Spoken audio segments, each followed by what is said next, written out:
Though the heroes banded together to stop the Dead Three and the Elder Brain, the scars from the villain's twisted plot run deep. Faerun stirs. As the world recovers, a new threat will arise that could plunge the world into chaos. Oh, I'm back again.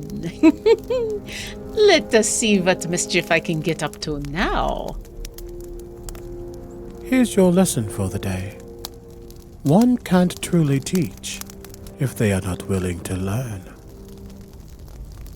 Death isn't something you need to be afraid of. It's simply a new path to walk. You want to burn old Marcus? Well, mon frere, I was born a little for me. The fire keep me warm, baby. If you want to burn me, you best try harder than that. This world will be mine.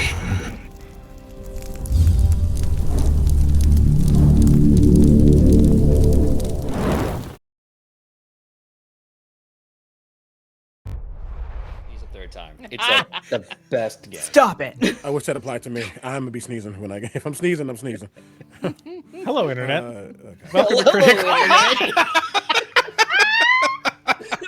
Cheers, everybody. We were on phones doing social medias. Oh man, the craziness continues into this game as well. Hi, everybody. Welcome to Crit Hit Chronicles. As you can see, I am in cozy mode because life is lifing this week, and you get the idea. The art's right there if you want to look at the normal outfit, whatever. Hi, I'm a professional. I can do this. Welcome to Crit Hit Chronicles. As you can see below the wonderful character art that is cycling through of these beautiful characters, we are at $25 of the way through to our $100 donation mark, in which the party will be granted a new feat if we hit that mark. So yeah, that's an ongoing thing to support the channel. In the meantime, before we begin in earnest, let us go ahead and reintroduce our wonderful party. I'm so excited to be here with them. Let us start with their introductions.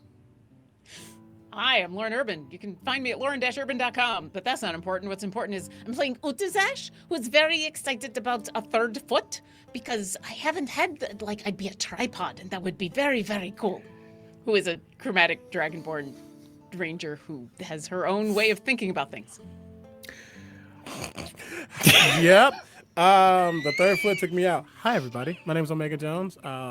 On Twitch, I'm still crowned because of reasons. I hate Twitch support, but I am officially Critical Bard again because we tried something and I miss being CB, so CB's back. I am playing Gideon, Professor Gideon Hallowell, who we've now revealed to be some kind of divinely touched bard. He is a College of Ambition bard, which is a subclass that I created. Why? We'll find out more next time on Dragon Ball Z. Next. I knew you were going to go that route. Hi, hello, good evening, folks. You can call me Laura or Tutu or Laura Tutu. You can find me all over the internet, usually as _Laura Tutu, but more importantly, you can find me here playing our Celestial Warlock, Winifred Fithiach, our little hex blood. And that just leaves little me. Hi, everyone. My name is PJ McGall. You can find me all over the internet at PJ McGall. But you can find me here as Marcus Hellhammer, the tiefling fighter with some interesting forbidden runes.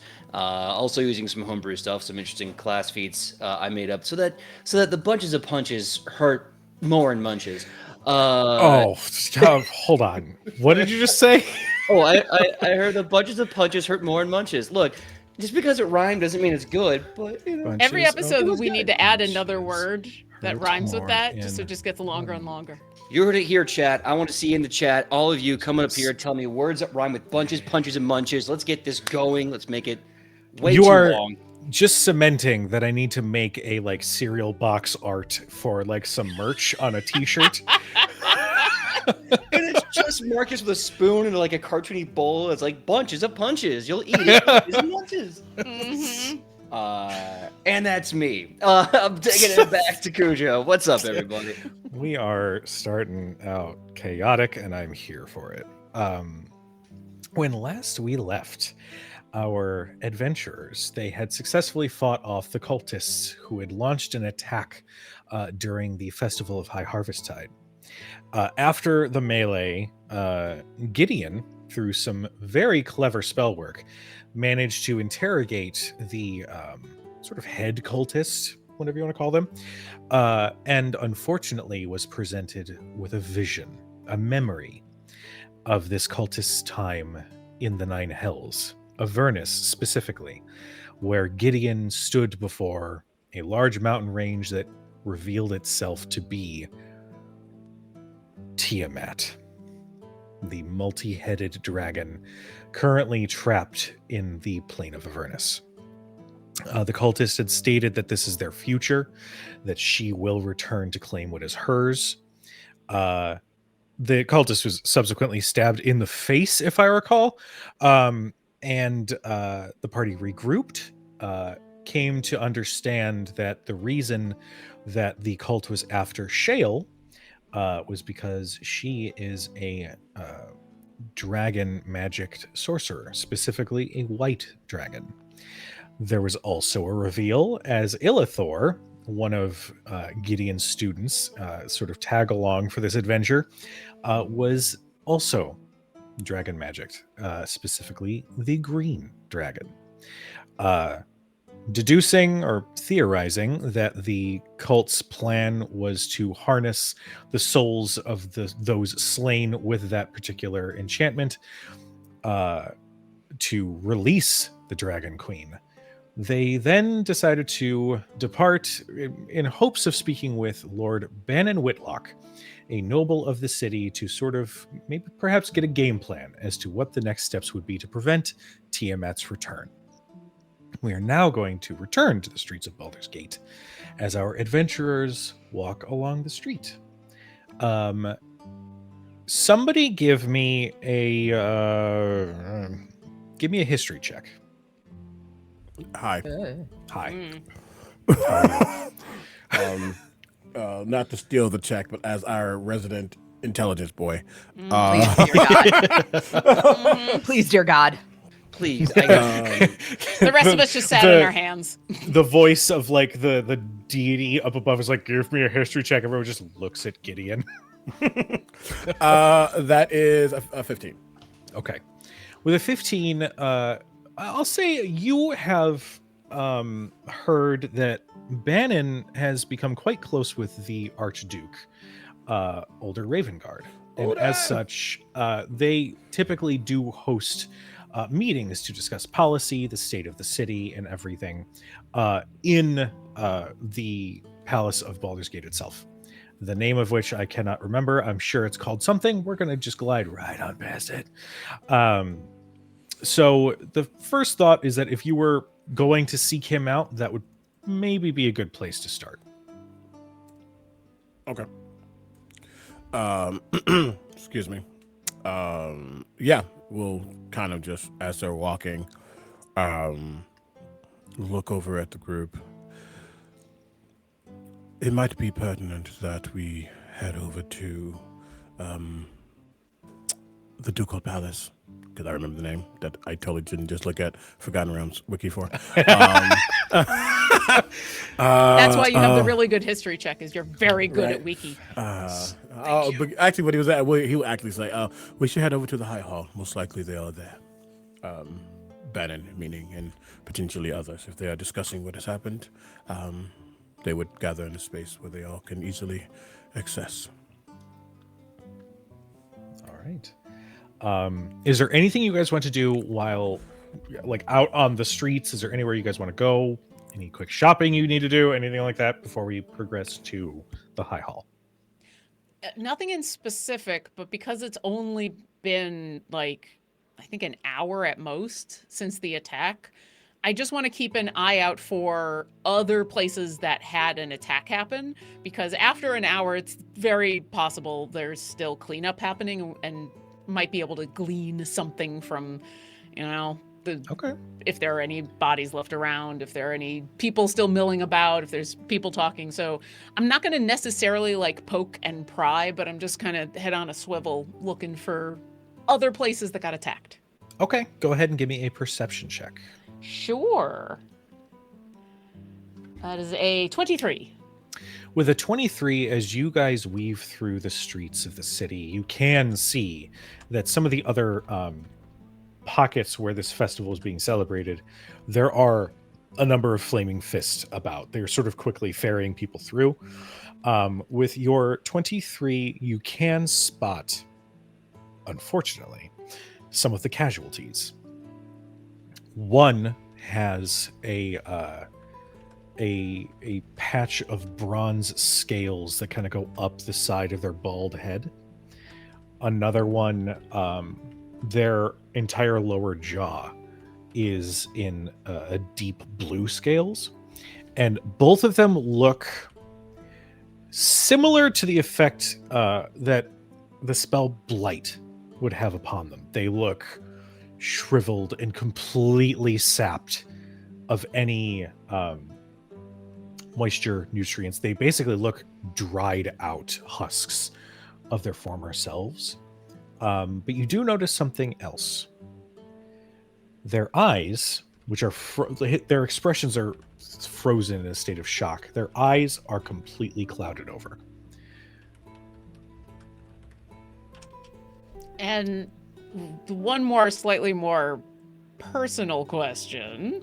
They're all sorcerers with draconic bloodlines and no dragonborn?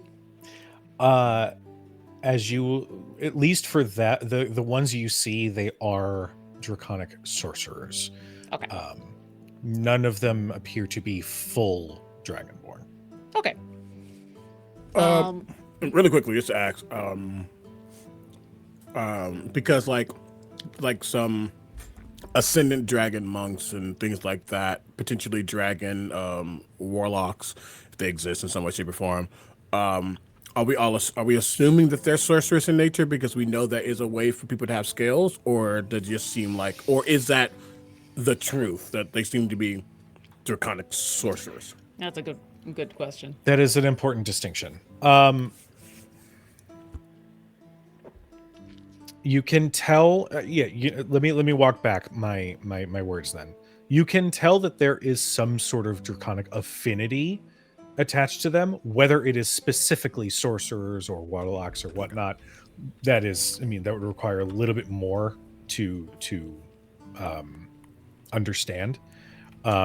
So that's yeah. I will walk it back and say that.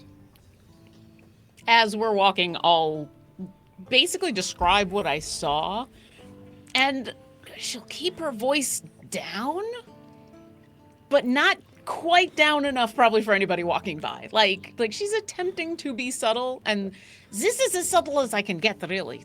What I don't understand, and I'll kind of explain everything I saw and then say, what I don't understand is why their eyes were all clouded over. That's not part of usually that spell that sucks out all the moisture, right?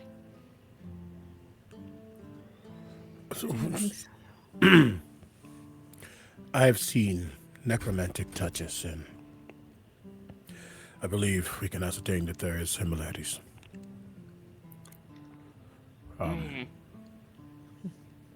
Well, this at least confirms that they were going after people who had dragon blood in them, even if they weren't as, full as I am. Well, let's hope that it's... Well, we shouldn't hope, but I guess for your sake, potentially they are looking at, because you see him almost go into like a lecture-y, rambly Gideon, where he's like, sometimes it's not about being a dragon or about being a thing. It's about having the essence of that thing within you, because that is where the power lies. There's a reason. And he starts like going through like why this type of power can be hard. It's just like, yeah. Teacher mode activate. There's a lot of nodding. She's intently listening and studying, but the more you talk about how this is all, a different kind of power, but it's draconic. Every time you mention that, she just kind of like preens a little bit, like, look at my scales. I will also add that as Gideon sort of drops into this teacher mode, anybody who looks over at Illithor is just like, he's like looking at everything else, clearly not paying attention. Yeah. So this is like pretty common from that reaction. And he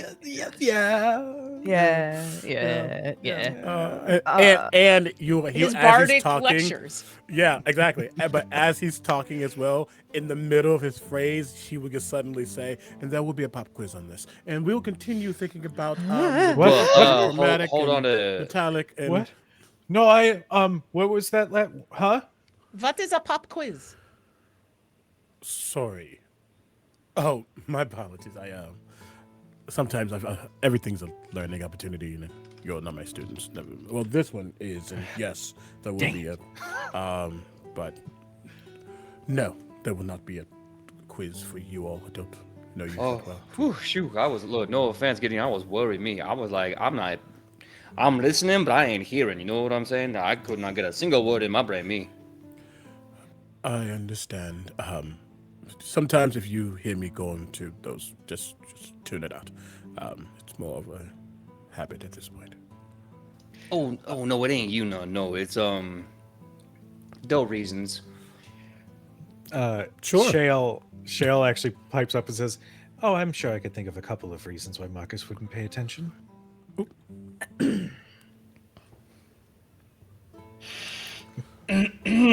Winnie's looking everywhere else. Like that's look at the architecture. Yes, it's beautiful gowns. Beautiful gowns. Utazash is pegging the two of them like, wait, did I miss that they're going out now and that things are what I did? This is so fast. Beautiful gowns, beautiful gowns. That's going to be another phrase I'm going to mark down. Nope. Not touching that one. Yeah. That is one of my favorite Aretha Franklin moments. How do you feel about Taylor Swift? Beautiful gowns. Beautiful gowns. Like, well, either way, it is still good to, well, and also, just based on what our good friend Utazash has found out, it's not just chromatic. Chromatic dragons, if that was not, because the difference between chromatic and metallic, and right back into teacher mode. Out of character, is Gideon perhaps a little neurodivergent? Because that's Yes. That's how I info dump. Okay. Cool. Yeah. Yes. Laura, what were you about to say? Oh, DM, I want to circle back to the appearance of the corpses. I'm assuming Utazash, it sounds like you pointed it out to everyone. Yeah, and I would have given a pretty accurate description as well, so if there was enough time for you to see it, like almost too detailed of a description, but yes. Winifred is not bothered by that at all. Not even doesn't flinch. But DM is with my background and my knowledge. Does that sound like anything that Winnie would be familiar with? Make me an Arcana check.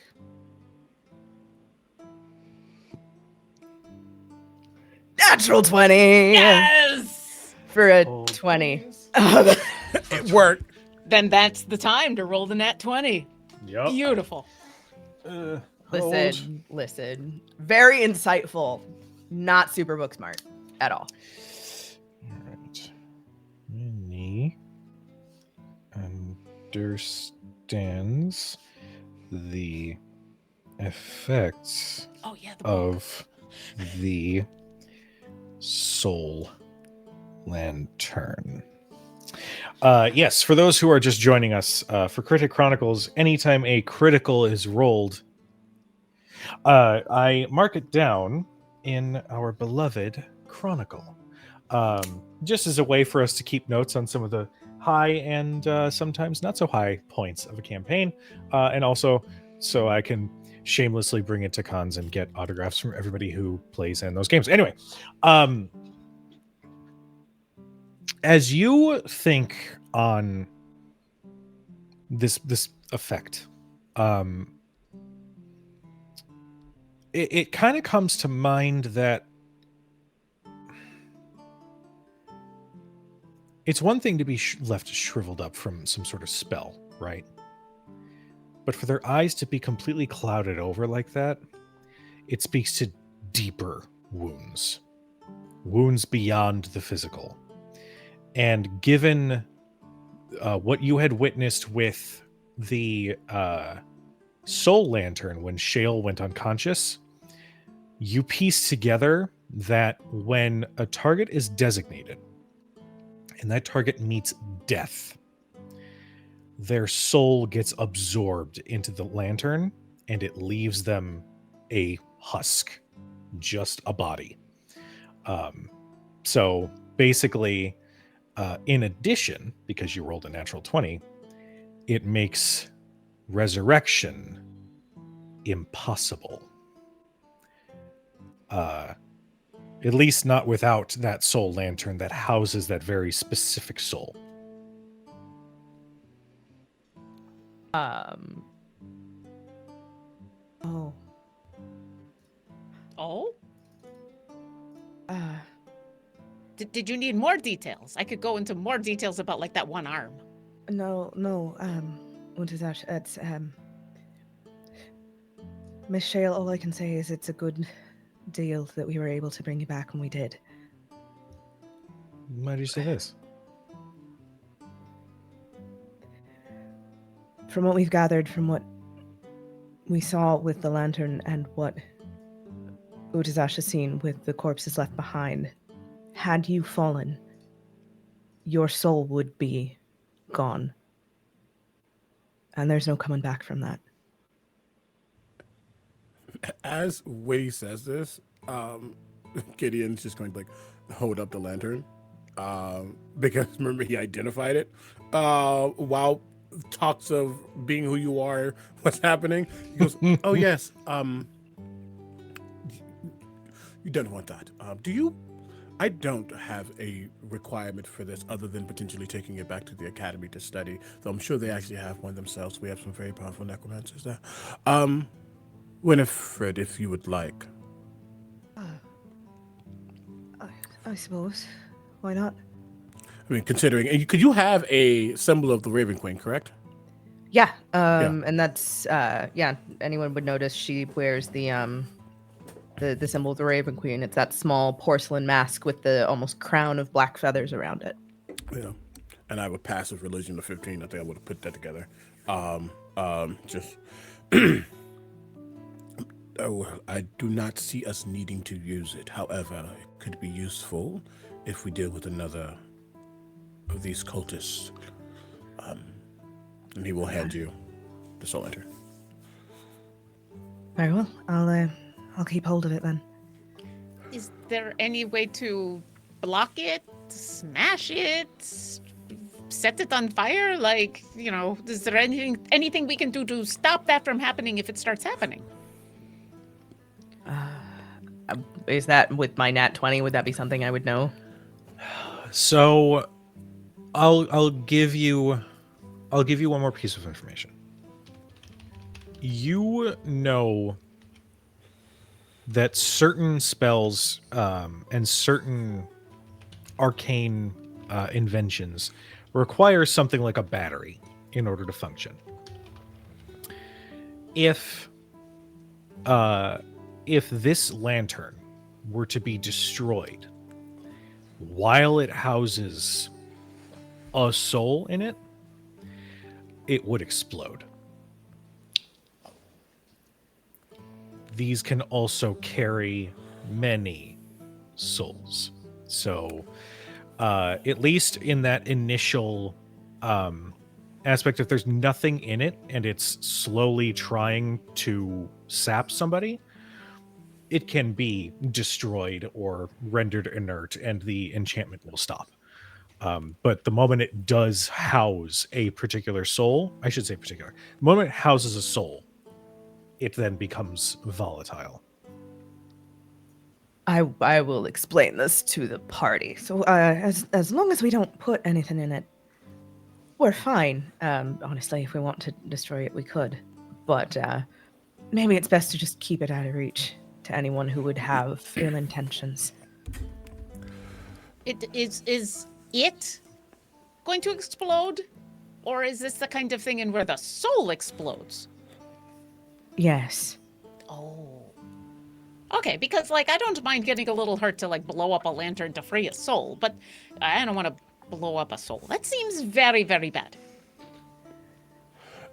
And I assume that things like an anti-magic field or like dispel magic, things that would make it inert and not volatile anymore. That would absolutely render the explosive effect gone. Okay. What happens at that point if you destroy it? That you probably have to test. Gotcha. And DM, there's not currently a soul in here, right? Make an Arcana shit. check. Fuck me. Would I have been able to ascertain that when I was studying it? That is a good point. We are going to alleviate that check. You, Gideon, could sense that there were 3 souls kept in this thing. Okay. Oh dear. So yeah, after speaking, he like looks back down. We should be careful. They're all 3 that though it's not on us, that have already been housed. When he's holding it and kind of inspecting it, and she just kind of she like does one of these. Like, How do we free them? Can we? That is the next question, isn't it? I have ways to disrupt, but I do not know that completely. I guess, here's the truth of the matter, and then you tell me otherwise, Cujo, via me not just like detecting magic, whatever, via me identifying it, I would assume I would know how to use it and potentially undo it, or we can leave it to a roll. I would say for this, we're going to make it a roll because with your use of identify, it was crafted to do one thing.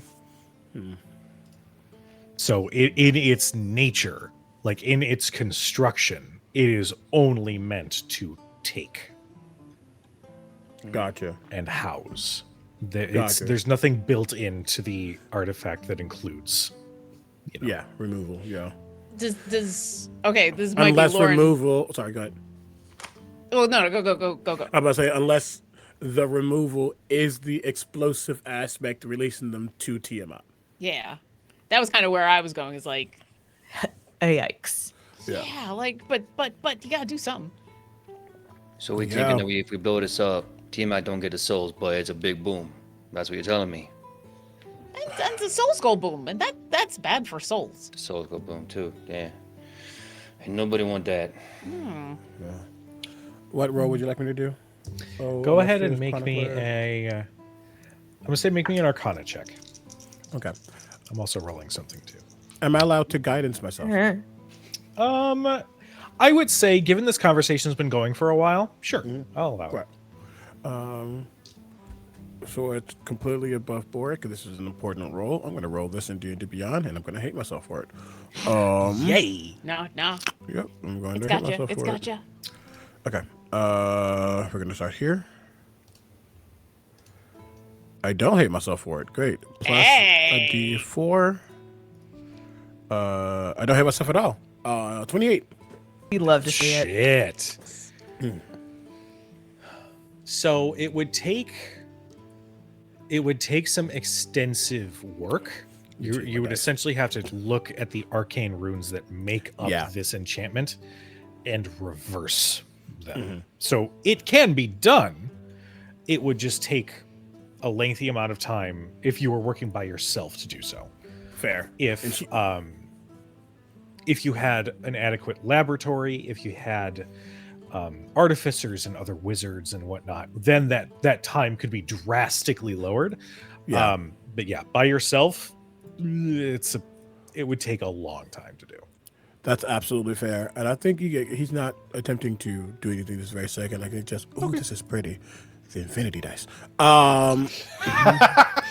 Actually, nope. There's a kintsugi, and it's literally blue and gold. No, but I think he's kind of looking at it. You can tell his eyes kind of glow for a moment as he's studying it. At the very least, we can conceal and disrupt the explosive measures of it. May I see that again? Aye, of course. He does not touch it. You see the spectral blue gold mage hand appear to grab it. And as it floats in front of him, and walking and talking, as it floats in front of him, he's going to spend that walking time, at least 10 minutes of it, to wait. No, I'm lying. I am lying. That is not a ritual. That's just a spell. And I got the spell slot for it. You'll see him as he's doing it. He's like, if you've ever seen the magicians, they are very much like it's giving Naruto when they. You can see him like doing these motions as they're walking, forming these spells and runes that are lasting in the air. And as he does, he's casting Dispel Magic. Oh, okay. All right. Interesting. I don't like that. No, it's not a bad.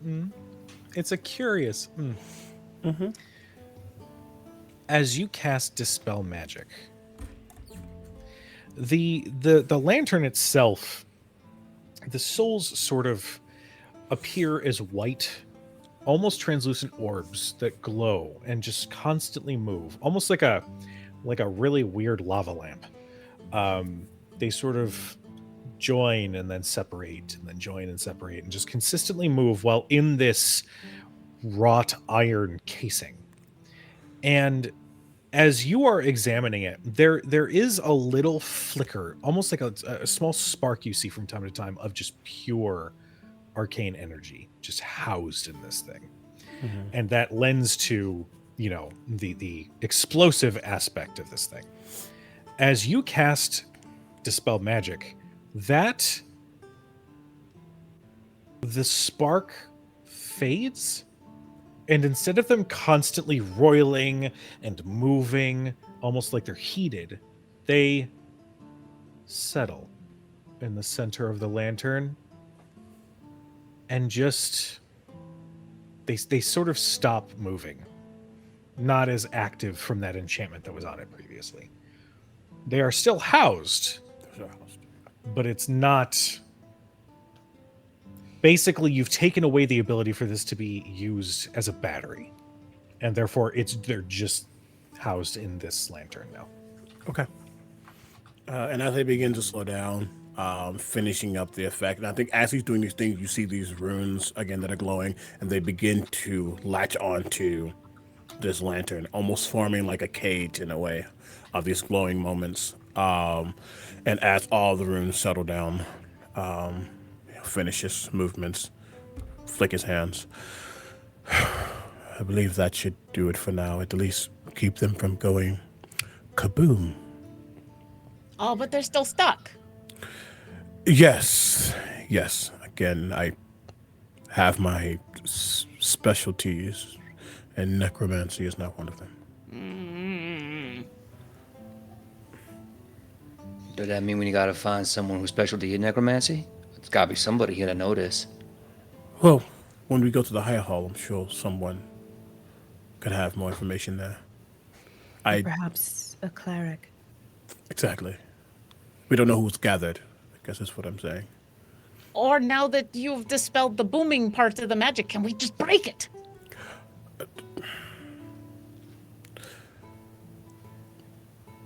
I don't know, one, if breaking it will release, but if that does do so, we don't know where they will be released to. They go where souls go, right?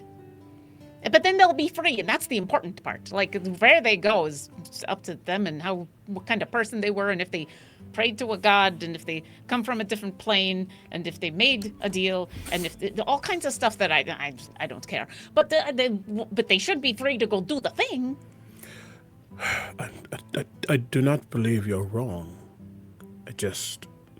Because of how they were siphoned in this space, I don't want to do something, I guess, recklessly without knowing, without having an inkling, personally. But I will, this is not a me thing, this is an us at this moment, so I also feel like, I have a feeling this won't be the only lantern we find, or see. You can see that Utazash is like, for the first time in a very long time, you see that she's antsy. This whole thing has just made her a little upset. And, all right, no, it makes sense. If we smash it, then that's bad. Okay, so we'll go find. So like, we go to the place, we ask all the questions, and then there'll be people there who can like do the magic smashing to let them out. That is a potentiality, yes. Okay. Utazash, if worse comes to worse, there's a temple to the Raven Queen in the city. If anyone's going to know how best to get souls to where they belong, it'll be that group. Oh, that makes perfect sense. Yeah. One step at a time. Okay. I still want to smash it though. That's fair. Also, DM, I have a technical question. Since we've been chilling and walking, would that qualify as a short rest? Mm-hmm. Thank you. Yep. God. I'm going to get that question a lot from the Warlock. It's totally fine. Hey, the bard needs it too. Half of my fighter stuff requires me to take a nappy poo every 20 minutes. So I'm down a few hit points, so I'll roll a ranger die. That'll be fine. there you go. I will gladly get my bardic inspiration back. Utazash pulls out a half-eaten muffin from somewhere and is just snacking on it, and then feels better about herself. Oh, you had a muffin this whole time to share with me? Come on, Odie. Oh, did you want the rest? I would happily take the rest of your muffin. Thank you. She hands over the muffin, and then she pulls out like some other piece of sausage that she's just got stashed. Well, when the attack happens, pocket bacon. Oh, I couldn't find bacon. Bacon is just sausage. That's a really good sausage. But when the attack happened, I had to like stash it real fast. As you're saying that, Illithor says, "Yeah, oh, it's crazy," and he's got a plate with just a slice of apple pie and a fork. Where he got them? Yes. But he's just snacking as you guys are moving. I have along. learned watching students suddenly pull out food in random spaces when I've been a teaching artist and even just thinking back to college. Yeah. Okay. Yeah. That tracks. Yeah. That tracks. Is that a full lasagna that they just Where did you get a bowl of ramen? Pull out a crock pot? Is that a Thanksgiving dinner? Is that Tofloki right now? Like, what is Listen, happening? if anyone could get a turducken in somewhere, it would be a college student. Oh, well, you all continue onward and approach the gates of the High Hall. As you do, there are a couple of Flaming Fist soldiers sort of stationed out front that sort of slowly like close the gap a little bit to cut you off. Not aggressively, just as you approach, clearly with intent.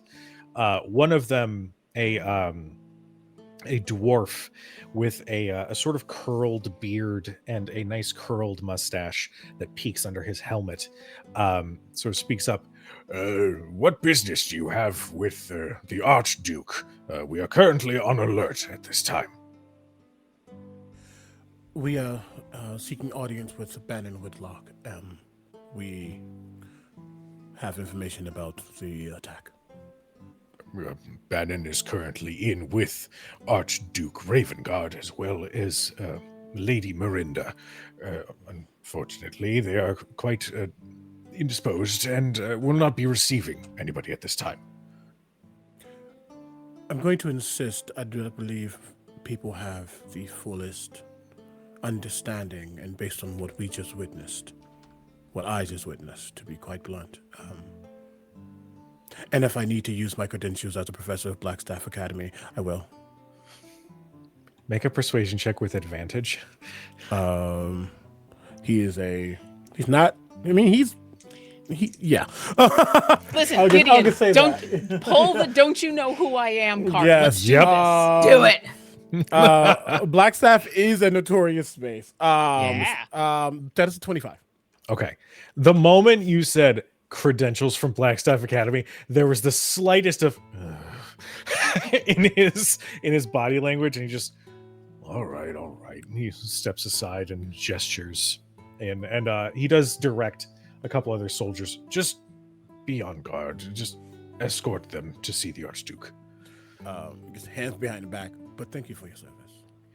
Yeah. And that is not like a petty response. Yeah. He says, but thank you. He gives a nod. We've got another Blackstaff wizard coming through now. As Winnie passes, she smiles, and it's genuine. Thank you. We're sorry for the trouble. Oh, not a problem. Just 2 Blackstaff wizards in the same day. Just sort of... 2? Oh, Vinny, I didn't know you were a Blackstaff wizard too. What? No, no, absolutely not. Oh, no, there was another one who had come in just a few minutes ago. Who's the other one? Master Nevin Torn. Gideon. I will just give you this. Nevin Torn is I suppose if there was a title that could be given, an Archmage of Necromancy. Hey! They are very unsettling, and there's always rumors that there's something that Torn is working on that goes against the ethics and standards of the Academy itself. He's never outright disrespectful or rude or anything to anybody, but they get an impression off of this individual anytime he shows up to class or gives a lecture. He's not very well liked at the Academy. Okay. Things I was not expecting. So I have to ask a couple of questions. One, would there be a connection between Gideon and Nevin? I don't think their classes overlap at all. I do more gen ed stuff in a way to equate it. But would there be knowledge? I'm assuming he's been there longer than Gideon has, for sure. He has. Yeah, because I'm also not an Archmage.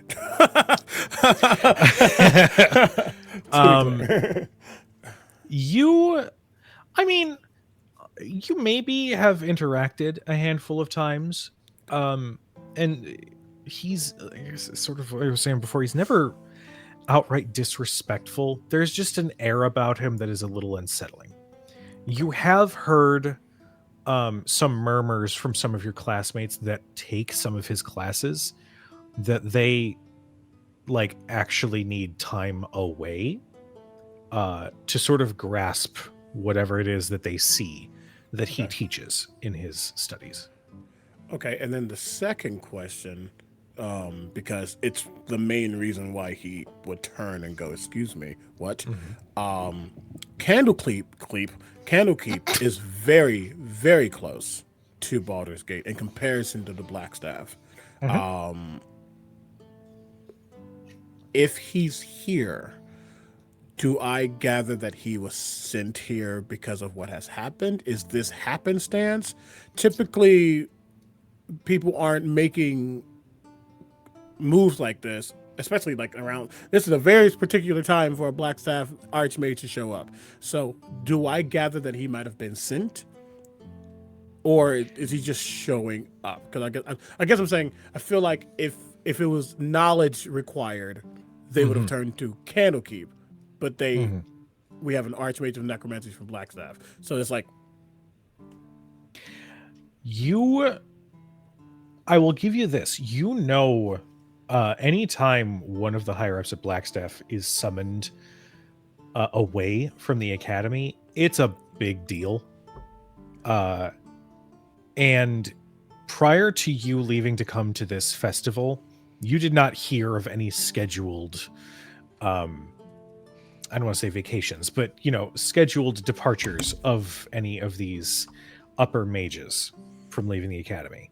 That says that there must be a very specific reason for Nevin Torn to have been brought here to Baldur's Gate. You don't get just his presence here. People would send out, as you said, a request to Candlekeep if they needed assistance, or they would send out, if they did petition Blackstaff for some sort of expertise, they would send a standard professor. Him showing up could easily be his choice. Gotcha. I think the last thing, sorry, asking so many questions. You're good. They're good questions. This just happened an hour ago. Barely that. And he's already here. Mm-hmm. I mean, it's not really a question I'm asking, but it's just like, how did word travel that fast? Mm-hmm. Or is it possible he was one of the people invited to the festival? If it would have been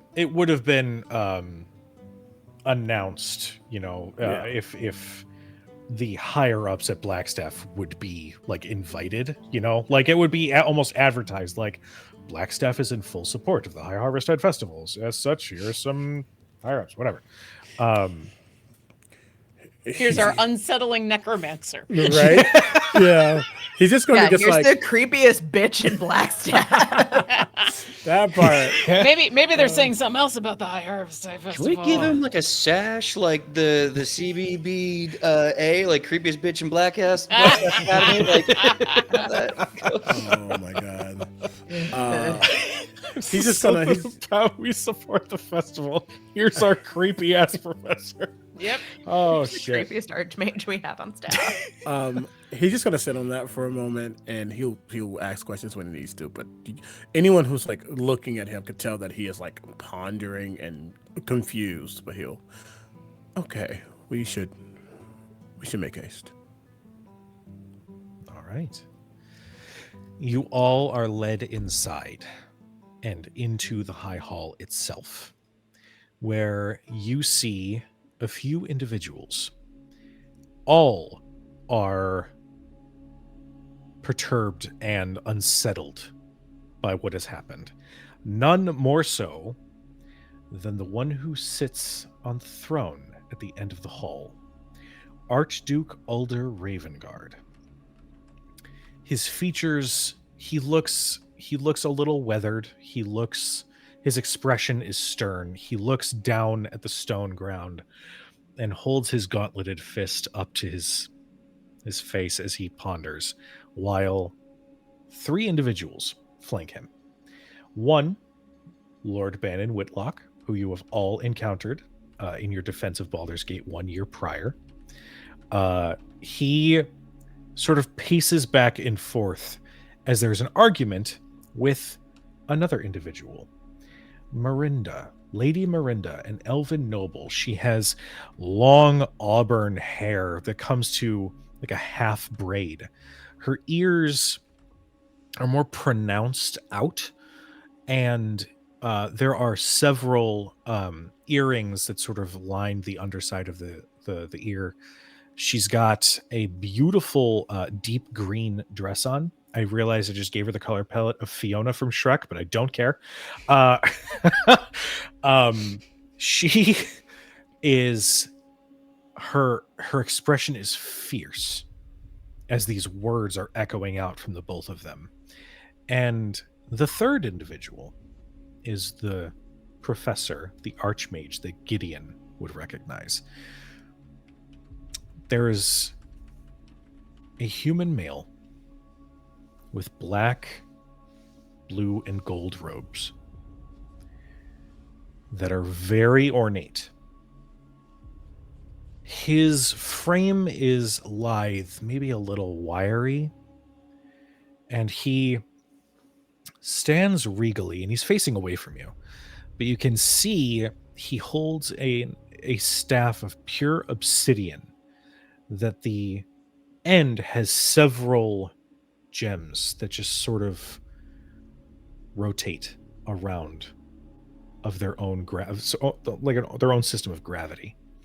He has just maybe about halfway down the neck wavy salt and pepper hair and very pale skin. And as the door opens, he turns, and you can see his features are that of somebody in their far, far, far older years. Yet somehow he is carrying himself with the regality of almost like a nobleman. His eyes, it's like the eyeballs themselves are like a deeper gray, and the amber of his irises just sort of pop just a little bit more as he turns. And as the sound of the doors opening, it sort of echoes out into the hall, the two nobles sort of cease their arguing and turn as you all enter. Nevin says, "Ah, Professor Hallowell." He's acknowledging Nevin, but also acknowledging that the Grand Duke is on his throne.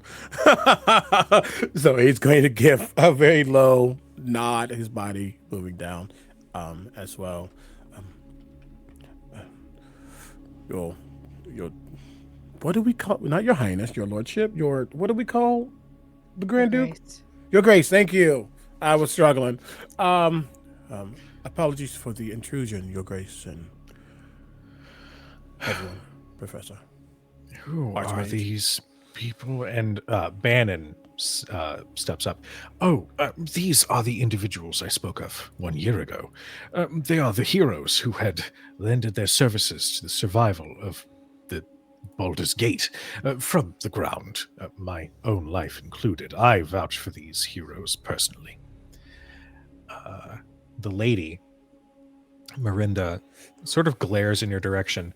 We don't need any more vagabonds or wanderers amongst our court. We need to sort out what our next actions are going to be. Ravenguard raises a hand. Approach. Whoop. We lost CP. And no. he left. No. Nope, not approaching. Yeah, Screw that. I'm out. I'm out. I'm out. I'll say as we wait for him. Oh, go ahead. No, I was gonna say I'm imagining he's coming back in 5 minutes. Yeah. No, trust me, I have charisma. You don't want me to talk though. You saw how things go well with Shay in the club. I am not great at using my mouth to talk. Shit. Hi, what's up, Gideon? It's your time to save the day.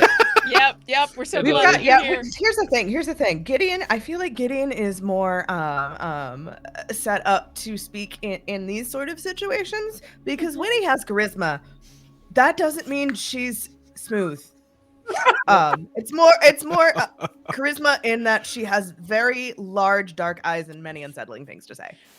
But you also managed to say things with a gravitas and an air of almost nobility, whereas Utazash has a little bit of charisma and absolutely no filter. And no tact. Look, No tact. Yeah, I think that's fair. Yeah, not until I get a certain feat will I be helpful. Right now, the best thing I got from me is a performance. So unless they want me to, start hyping up a crowd before I beat up somebody half to death, I don't think it's gonna go well. Anywho, Yeah. Anyway, we approach. Yes. Yeah. He'll look back at the three. Four. Ooh. Ooh. Before they approach, he actually looks back at Illithor. Wait in the hall. Okay. And he immediately understands the gravity and steps outside. Yeah.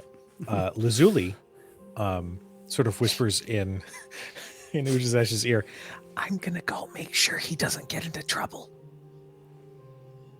Or go make sure he does get into trouble. Either way, I want to know. Oh, that's a good idea. And you just see the fairy just quickly follow after. And as soon as that happens, just looks down at Rasputin, and Rasputin is like, yeah, I'm on it. First side story one shot of this campaign is going to be the shenanigans of Illithor, Lazuli, and Rasputin. But as they go, he will approach with the party.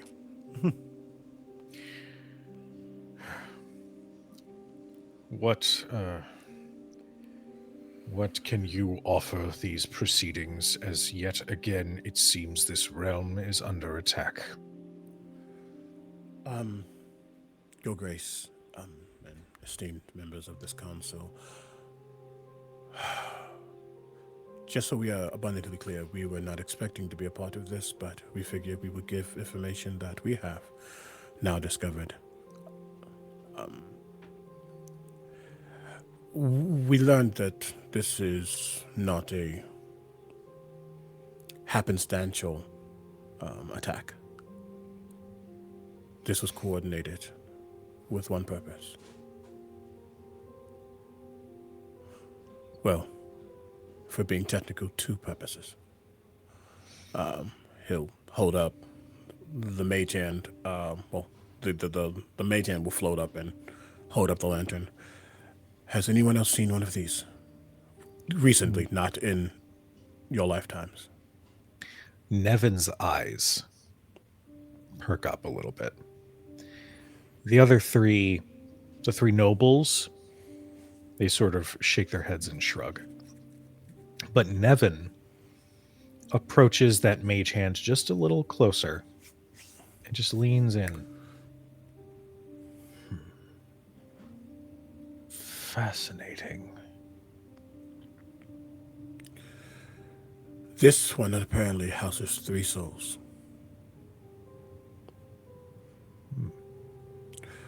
Currently dormant in its original function, or secondary function, I should say.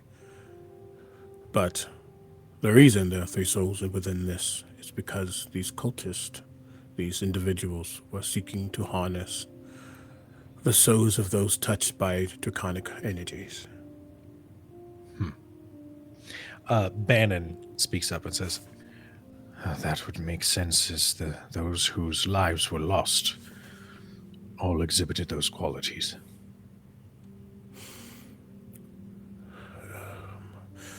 The second reason, though, I feel like I can give a detailed account, but do any of you possess the ability to peer into the mind?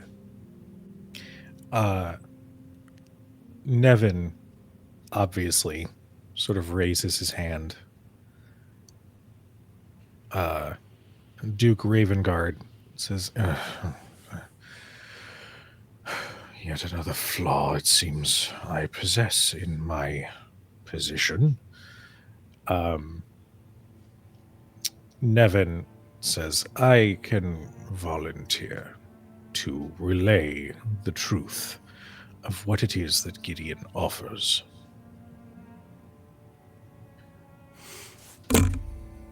He will nod,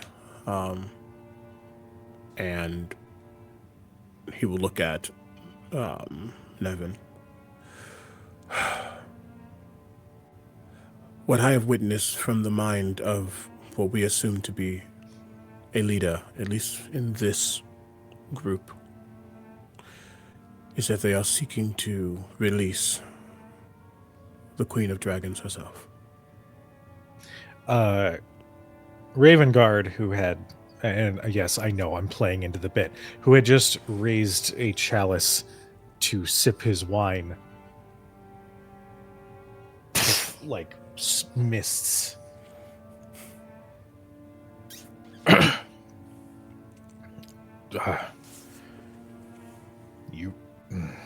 And he sets his wine down. And you see that weight on his shoulders just magnify.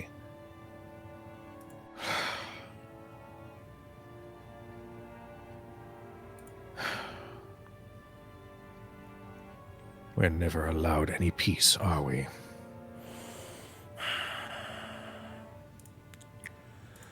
Unfortunately, no. Nevin mutters an incantation, and you watch as the staff, like where his hand meets it, some of that... Oh, thank you for the eat the wet. And then we all just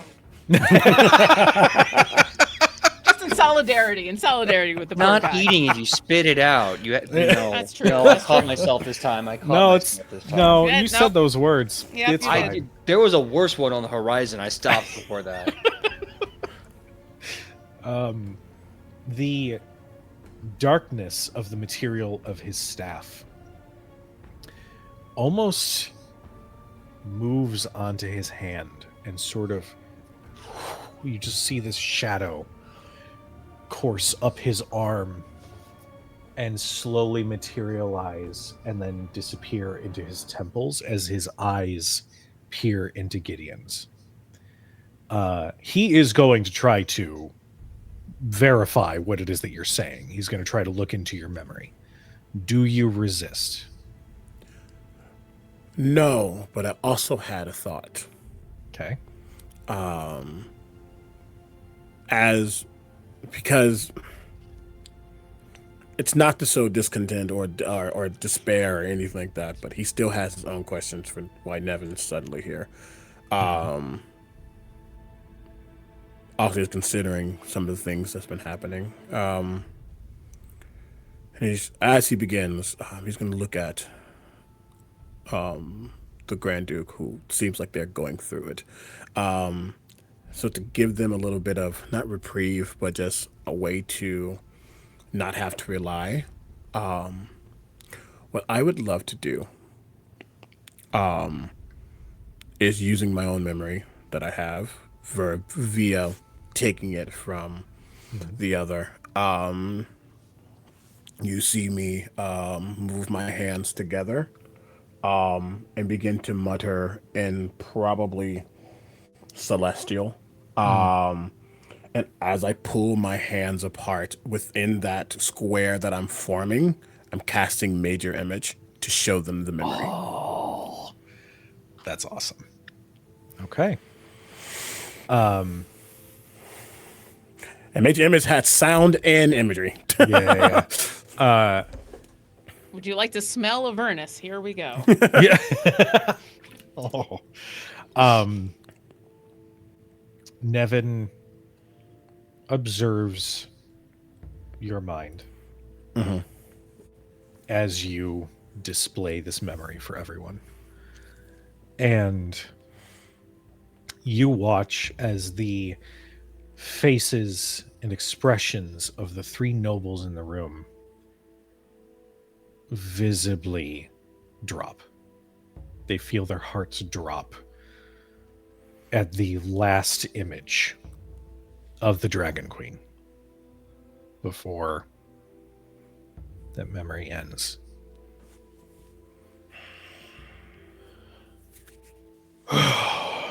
Well, it seems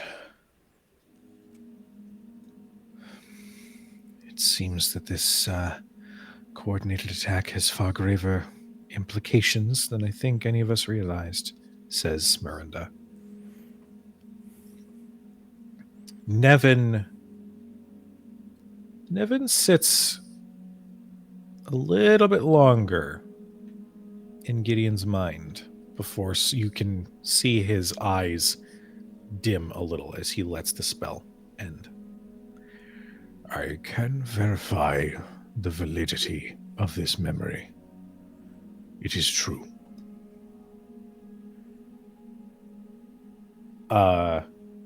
Silence fills the chamber.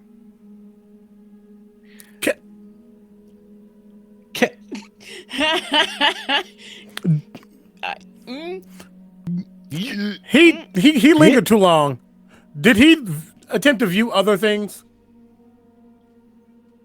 Would you know that if he did? Nosy motherfucker. Let me just look at a little thing. Just hold on. So he can loom what's like currently like large in my mind, you know. He can loom. He can see like what's pressing that I'm currently thinking about. I guess I feel like if he's probing deeper, then you would probably feel something. Feel something. Okay. Then because there's something that's on the focal point. So going past that is. You do. Before he says that, you do feel something trying to press deeper as he looks at you. So I'd say you register that he is looking beyond those memories.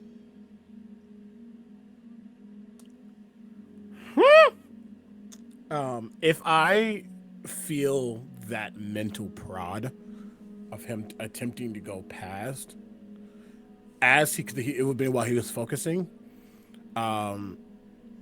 you will see him look directly at Nevin, and this is his elder. This is someone that, you know, there's a respect for at the academy, but he didn't give permission to dig in a space that was not necessary.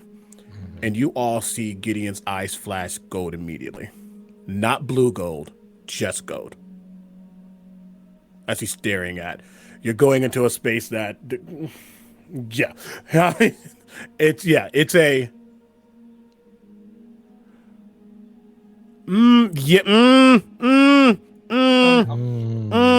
Oh no. Decisions. Are you causing problems already? Look, we can always beat his ass later outside of the ducal room. First we embarrass him here, then we get him to help free the souls, and then all the killing. He's just going to stare for a moment. His eyes go back, and he'll continue the scene. I'm not saying anything this very second. Okay. Then yeah, he will eventually pull back and deliver that line.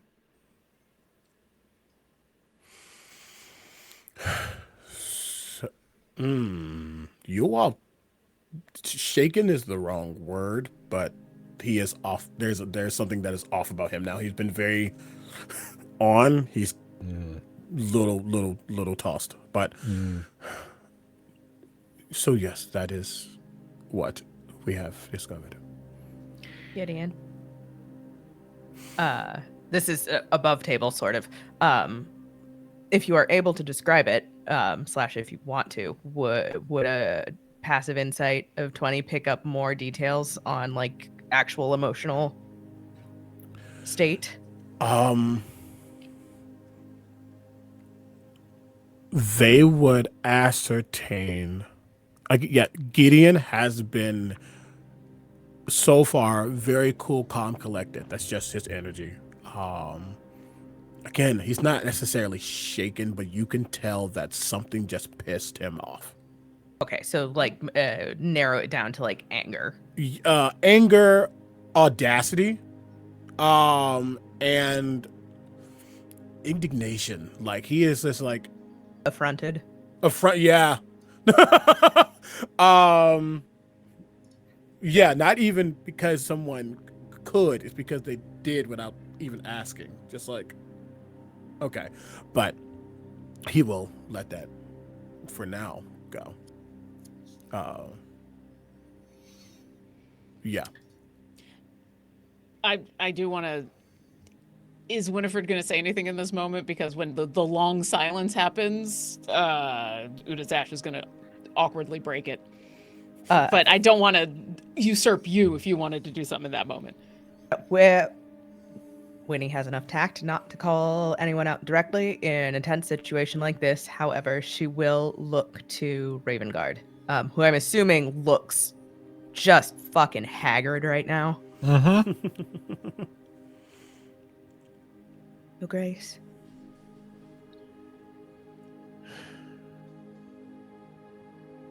No one can always be all things.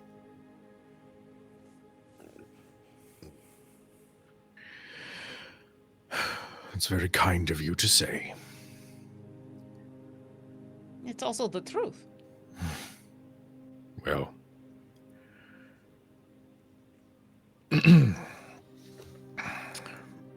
Well, it seems perhaps we at least have an advantage. We are not fighting from below as we were with the Dead Three or the Absolute. We know our enemy. We just need to know what their plans are to bring her here. So. Well, I think it probably has something to do with the fact that they keep stealing souls. And so does anybody here know how to, like, get them out of there? Nevin looks at the lantern and raises an eyebrow. I'm sure I could take care of that. It might take some time, but I believe I could. Well, then I think you should. They shouldn't be trapped in there. He looks to Gideon, because I assume Gideon still has it in mage-handed, yeah? Oh. May I? This is the first time the three of y'all would see Gideon visibly hesitate. You can almost tell, like, the mage hand is holding a spiritual, like, tug of war, and they are, like, holding it firm without moving forward. You can tell that's where it's at. There's this tension.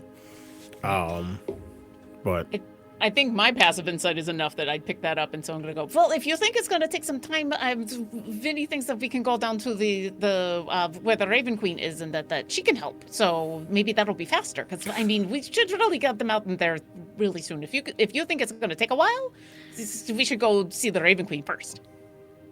His eyes slowly look at Utazash, and you feel this chill run up your spine. Ooh.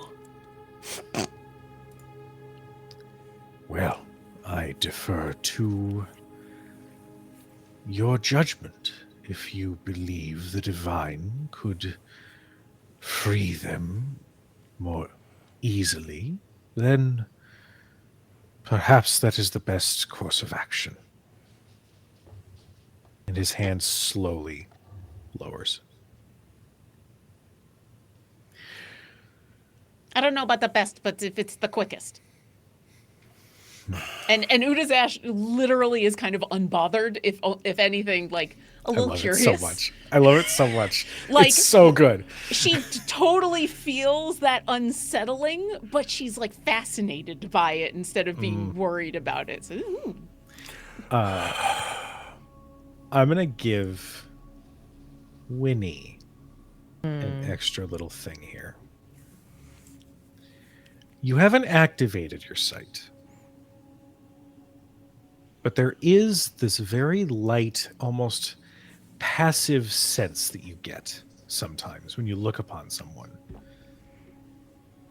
You can tell that somebody has been regarded by the Raven Queen. And as you look on Nevin Torn's form, it's so quiet. But you can hear this very, very light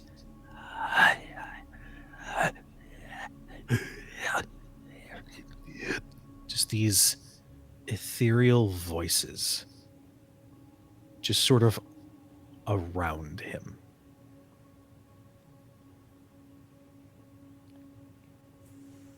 Spirits?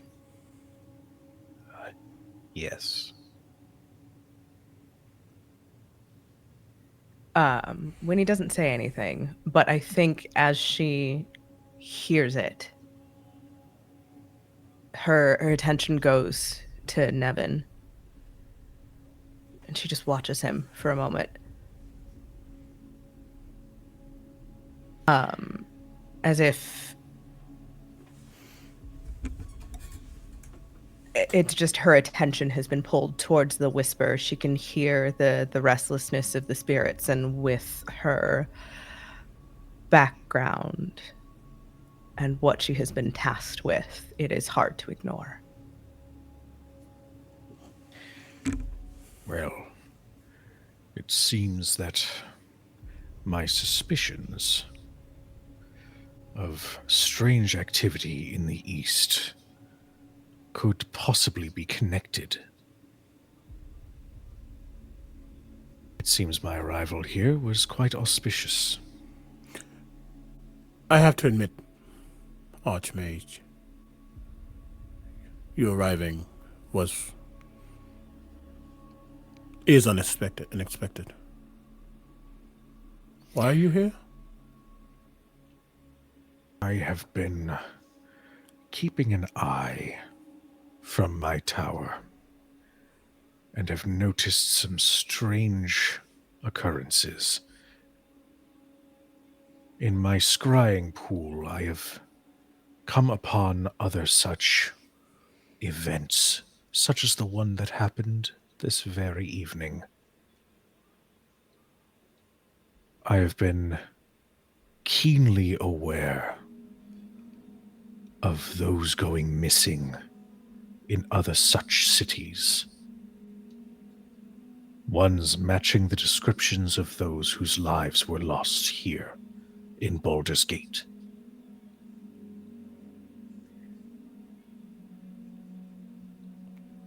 I believe I may have some place that can be investigated, should you and your company require a destination if you wish to assist further.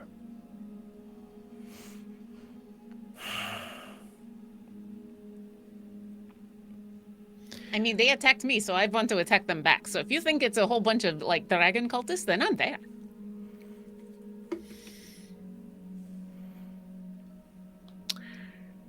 I assume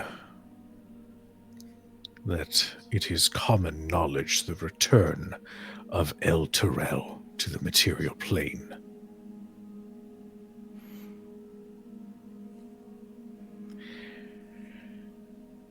In my scrying, I have come upon further instances of disappearances in that city. And I believe with its former connection to Avernus, you might be able to glean further information of what this cult's plot or perceived ritual will be with these souls. I'm so sorry. Did he just say in Avernus or in El Terrell, which was connected to Avernus? Sorry. My brain just... You're good. He is basically saying that he has been keeping an eye on El Terrell, which is now back from Avernus. Gotcha.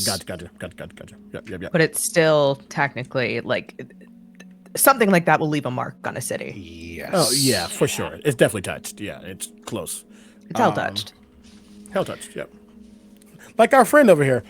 But, okay. Is the Academy aware? Yes. I was going to send word, but The Academy has been made aware.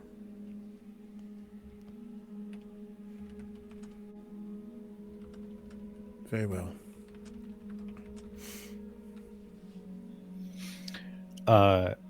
Archduke Ravenguard speaks up.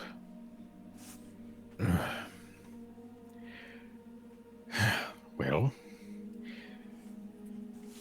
it seems that once again, the fate of the Sword Coast and possibly Faerun at large is entrusted to those outside of my command. I fear that if we were to send the Flaming Fist to Elturel, it could cause more panic. If it makes you feel any better, you can command me. In this case, I will listen and follow. I may not listen and follow for other commands, but for this one I will. Banon visibly smiles and chuckles, to which the elven noble sort of glares at Banon from across the chamber.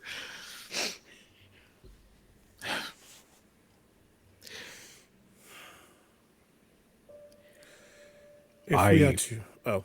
Oh, please. Then I believe he looks at the three, well, technically four, because Shell's here as well. I believe we have an accord. However, I fear that this will not be easy.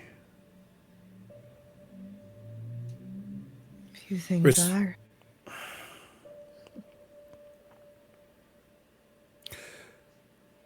A request.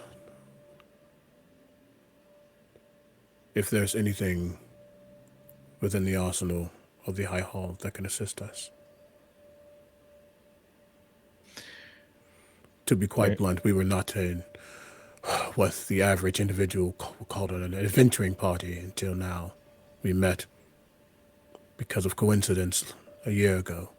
It seems that fate would bring us together again.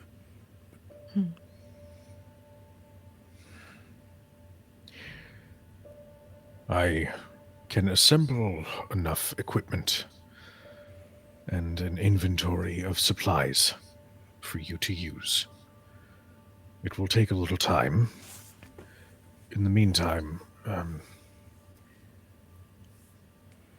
would you mind staying in the city, perhaps in a room in Elfsong Tavern, that we may call on you when the equipment is prepared? Yes, Your Grace. Your service to the Sword Coast and Faerun at large is commendable, and I thank you for stepping in not only to take up the burden of this quest, but also in defending the city 1 year ago. As such, I personally will also include extra funds as a reward for your continued service. Thank you. Merinda kind of glares at Ravenguard. Oh, so we're just giving random adventurers money that could easily go to repairs. Wonderful. Great. Repairs that have been taken in the lower city yet, to be clear.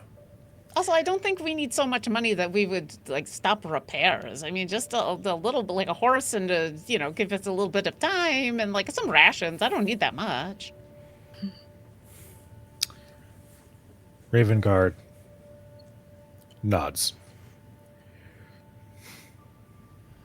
Understood. Page and one of the Flaming Fist steps out. A younger halfling. She says, yes, Archduke? Please inform the keeper of the Elfsong Tavern that we will be purchasing rooms for these individuals for the evening. Ensure that they are well taken care of. And Paige, Okay. and she gives a bow and quickly scampers off. Nevin says, if you like, I can continue to monitor from my tower at the Academy and provide you any additional intelligence as it becomes available.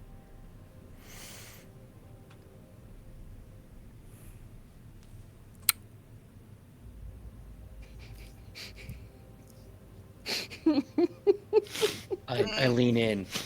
We all agree this man is spookier than like a bad misty morning, right? I don't like him. Just gonna make a wisdom saving throw really quickly. It's so Oh, cool, no. though. It's so cool.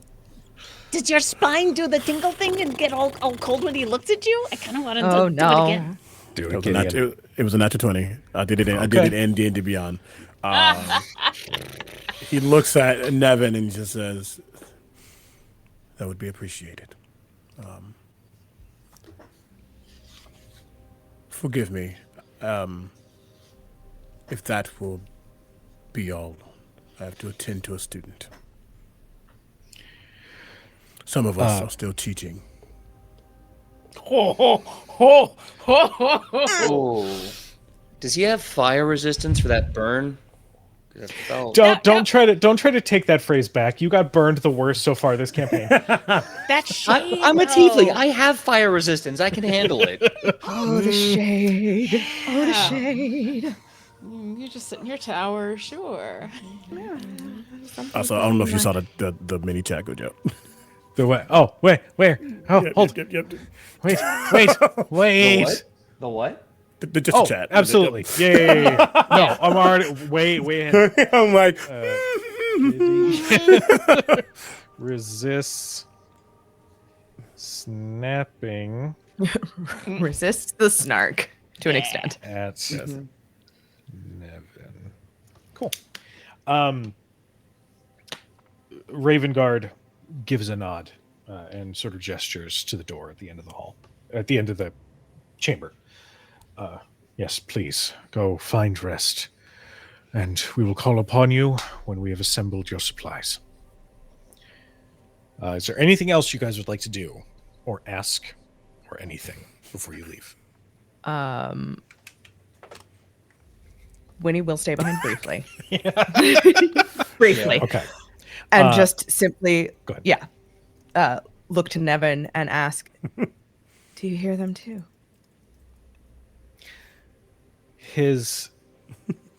With your passive insight,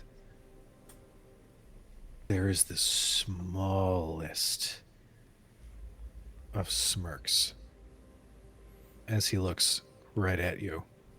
And that sound intensifies for just a moment. Every moment. I'll follow the others out. Okay. Go ahead. No, it's okay. I wanted to say something, but if we need to move on for whatever reason, it's okay. Go ahead. Say your Okay. thing. So as we're leaving, I want to stop and take a minute, get some distance from the party, and turn and look Archduke Ravengard right in the eye, and I'm gonna say, Archduke, listen, I got two things to tell you. Number one, ain't nobody up here ever gonna love you for what you do. They ain't gonna love you, ain't gonna care. Down there with all of us folk, we look at you differently.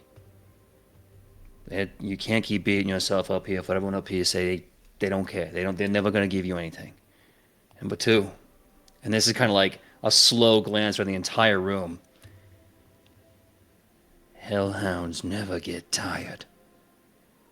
Never. You think you done because you won the day. You ain't done yet.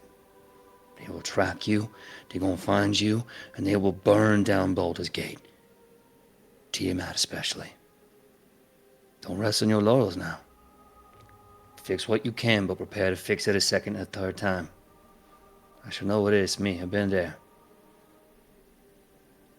So get ready. Because when that bitch come back, hell coming with her. And I turn and leave. And I think that is a perfect spot for us to take our 10-minute break. So, to those in chat, thank you so much for tuning in. Thank you for all the new followers. Welcome to the channel. We're going to take our bio breaks. So, be back here in 10 minutes. Go get your water, go get your snack, go take your medicine if you hadn't, and we will see you in a bit.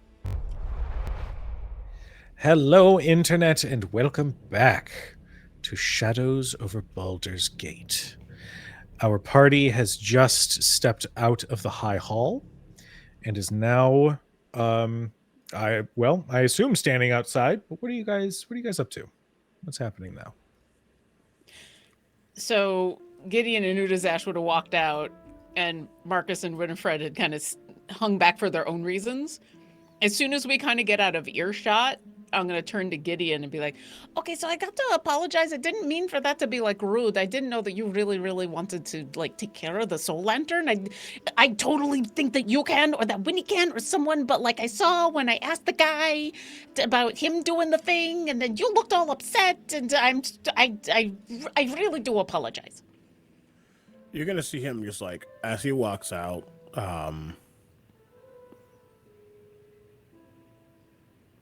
Gripping the staff that he has, which I keep forgetting, that he clearly has a staff on him.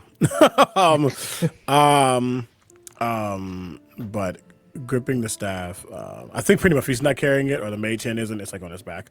But gripping the staff, you see him squeeze the wood a little tighter. He's not strong. Again, strength is also his dump stat. But you see like those arcane striations through it just glow ever so slightly at where he's gripping, as if he's almost like channeling or trying to find a ground. And as he lessens his grip a little bit and just, no, he has other things to take care of and would not want an archmage to be too many eyes and too many hands dipping everywhere instead of focusing, so we could handle this. Oh, undoubtedly. You know, I know you said that you could do it, and I do think bringing it to the when he was going to take it to see the Raven Queen and stuff like that. So yeah, I just want it done quickly. I just want them out of there. That's all. So it nothing to do with you. But I didn't mean for it to sound like I didn't believe in you.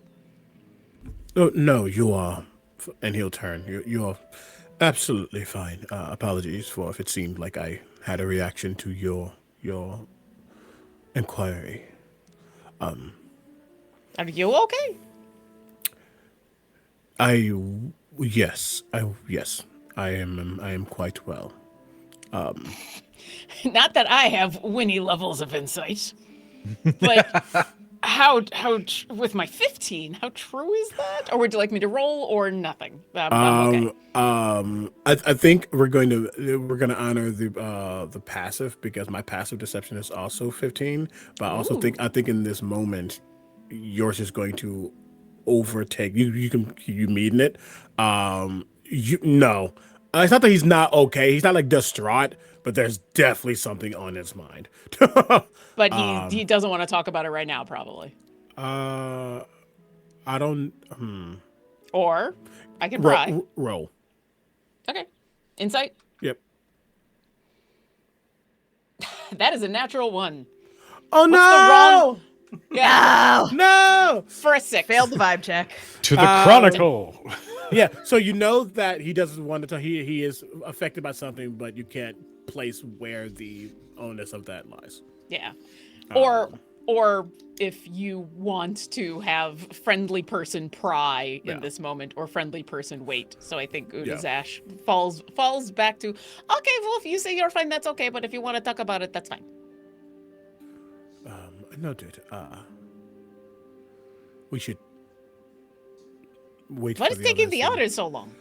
I'm unsure. And as he's waiting for them, also just looking to see where the 3 Billy Ghost Gruff are. Yeah. You look, and immediately next to the door that you all had come out of, you see Illithor sitting cross-legged on the ground. He's sort of idly, he's made like a single dancing light, and he's just sort of like trying to be David Bowie from Labyrinth. Aren't we all? Well, yeah. Really? You know what? That's fair. I that hit a little harder than I thought it was going to be. But you know, as you all step out, he immediately rises up, and Lazuli, who was like on his shoulder, like boring, like immediately lights up, and they rejoin you. As a point of order, and I'll give this to Winnie. Shale was staring daggers at Nevin. I didn't mention that before, and that's on me for not saying anything. Because she was just like, I am also here in this scene. Like, I always forget NPCs. But no, she was not having Nevin.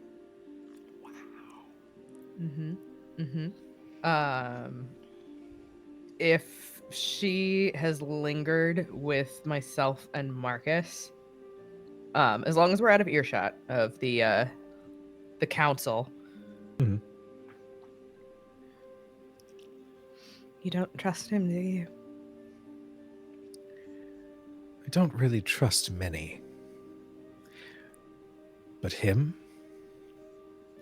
At the very bottom of the list of people that I would trust.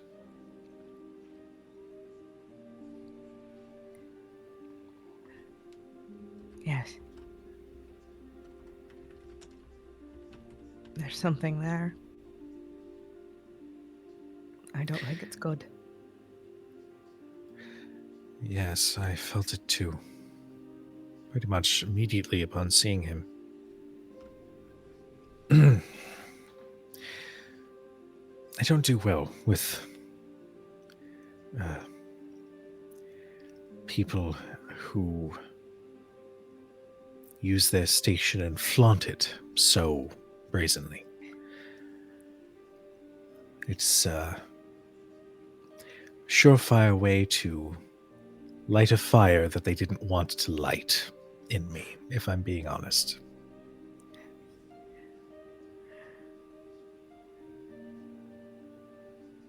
Men like that, if nothing else, his hubris will likely cause more problems for him than anyone else. Should like to believe that. Only time will tell. Walk out. As she follows, she kind of sidles up next to Marcus. All right, so maybe there was another barb aimed your way that was unnecessary earlier. I apologize. Just trying to be, I don't know, something other than, I believe the others would say cold-hearted bitch.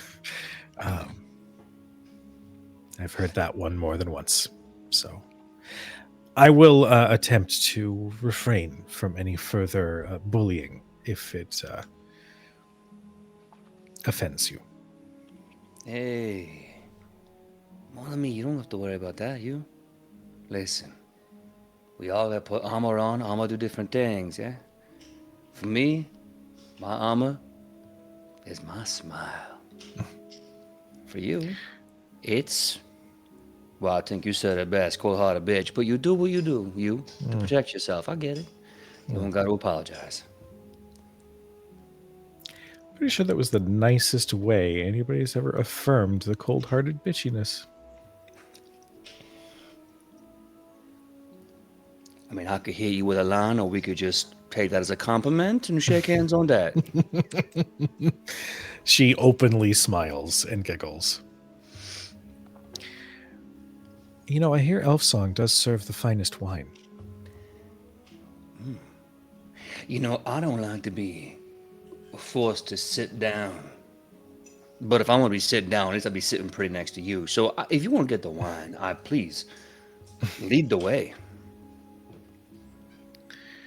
She rolls her eyes and she walks a few steps in front of you as I assume everybody's kind of walking and talking. Yeah, if we've met back up, I think Utazash will fall in next to Winifred and go, should we go now or should we go now? Oh, I suppose, Professor. Yes, sorry. He was looking at Elithor. Not in a, this is weird, not in a teacher-student way, in like someone who is now caring for a child almost. And he, yes, sorry. If you would like me to, I'd be happy to take the wayward souls, as it were. Yes. Set them to their rest. And wordlessly mage hand you with the thing. Winifred takes the lantern gingerly. There's almost a reverence to the way she holds it now that they know what it contains. And in Celestial, she will say to Gideon,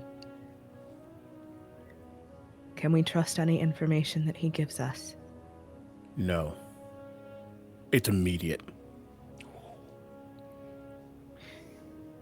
Is he going to be a problem for us in the future?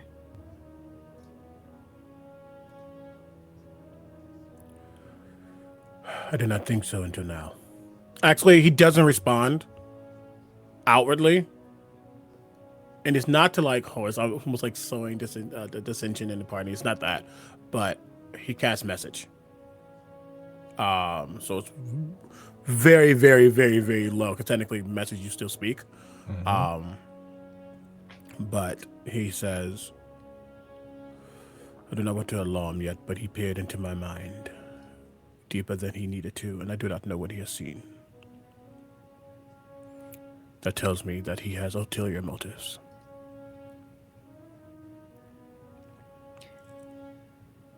Winnie doesn't respond verbally, but she makes eye contact and nods. That is a nugget of information that is getting tucked away for later. Utazash didn't understand any of that because she doesn't speak Celestial. But the fact that you handed over the lantern and then the two of you started talking in Celestial, she's just like watching the two of you talk to each other. It's like, all right. I feel like Marcus off in distance, like, Uri, don't pry, don't be rude. Come on, catch up. Don't be rude. I can't pry. I do not know what they are saying. It's very beautiful language, though. I kind of like listening to it. It is, Uri. That's why they say that. They don't want you to hear what they're saying. Them, get over here. Okay, all right.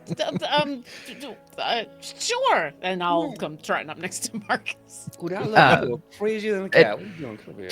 Crazier than a cat, Jesus. And as Utazash trots off, Winnie will look to Gideon. I apologize. I didn't want to give your business to the others. In time. I don't know why he's here. And I need to confirm myself that the Blackstaff actually knows. But this is too...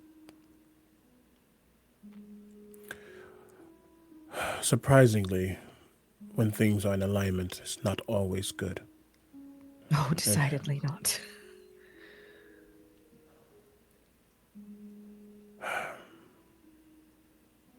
For now, do not want to alert that we are aware, but I do not trust his motives. As you wish, Professor. For now. And he straightens up, kind of like acting like physically, like cracks his neck. Not something he gets to do often. Kind of stretch out. Just Raven Queen. We handle this, and then we wait. Aye. So damn, it sounds like we are headed to the Temple of the Raven Queen, whatever they have at the gate. You come upon... It is...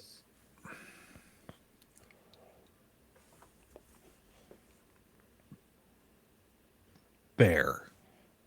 It is not flowery. It is not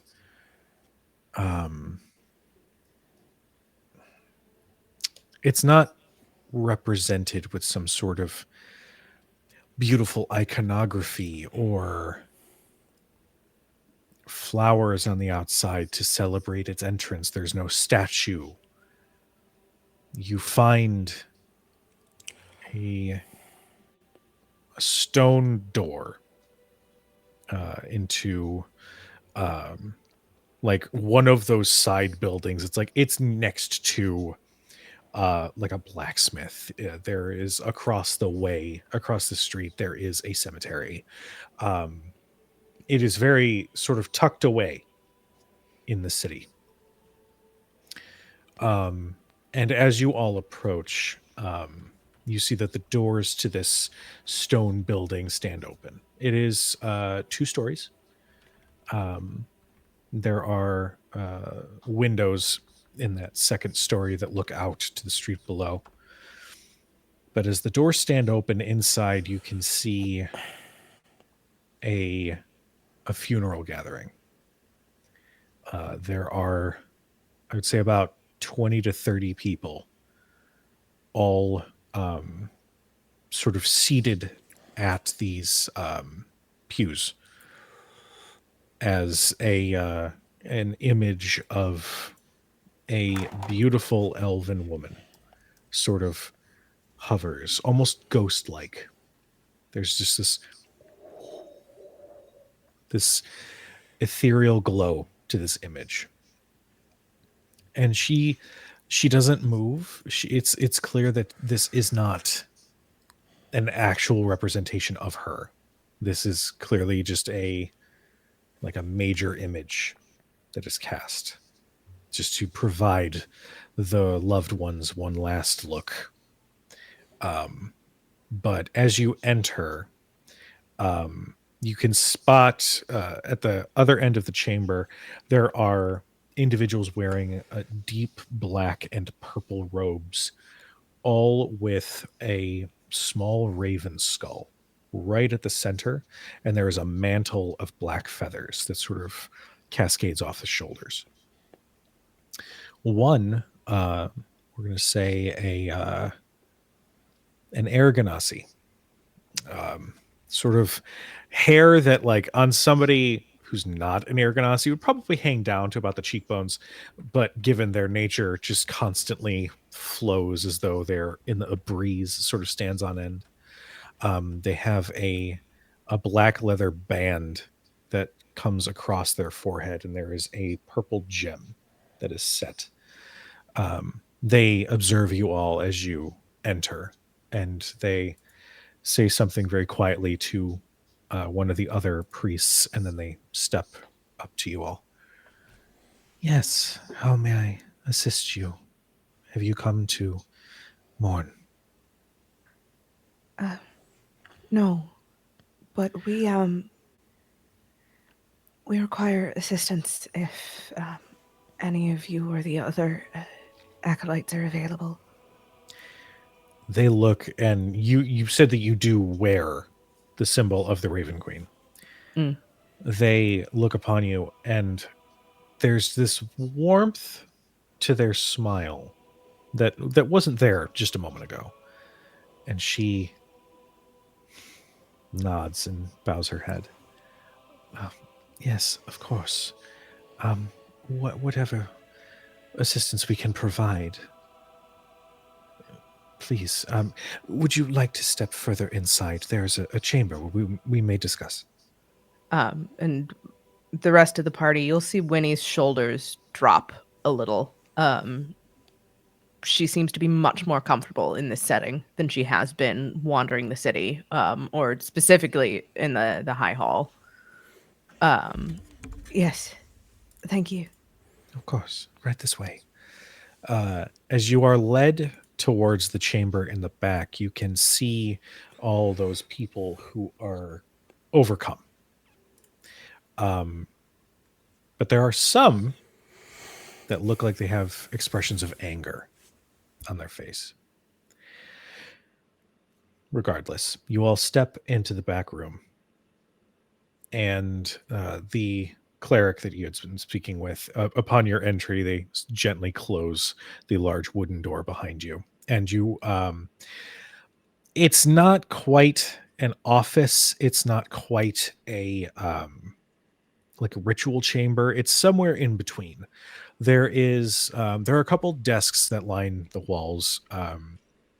There's some bookshelves with some older leather-bound books, and in the center is this small pool. It's maybe only a few inches deep, but it's filled with like a gray liquid.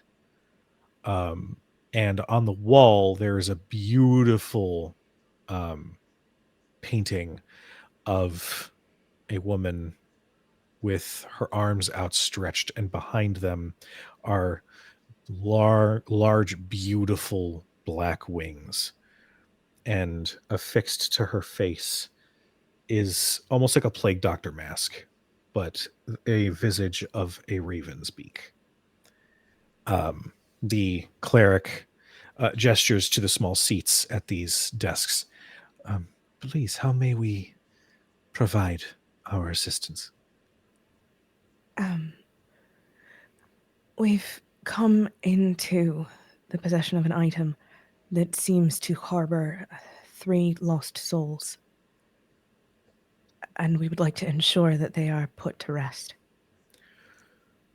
Oh, of course. May I see this item? And Winnie will present the soul lantern. You watch as this Aragonasi's eyes blink, and when they open again, their eyes are completely black as they look at this lantern.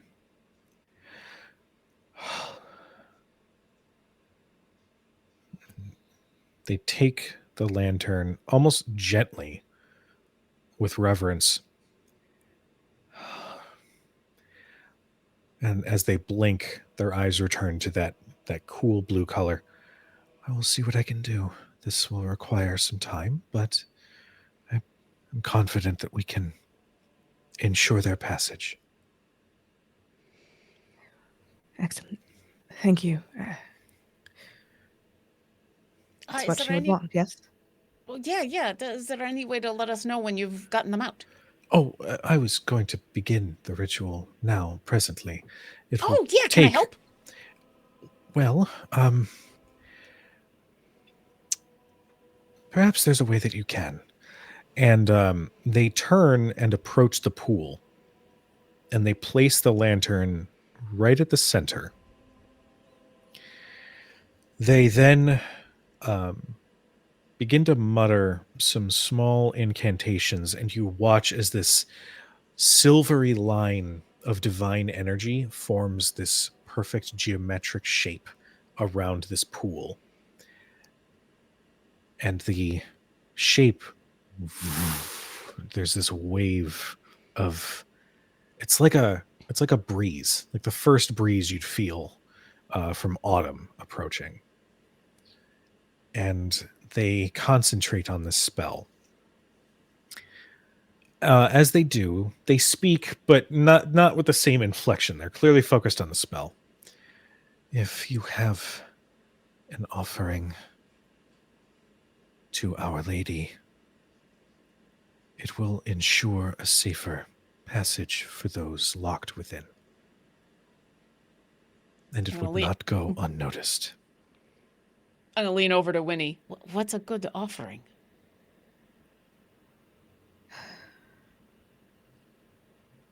Something that you hold dear, something to help guide the soul.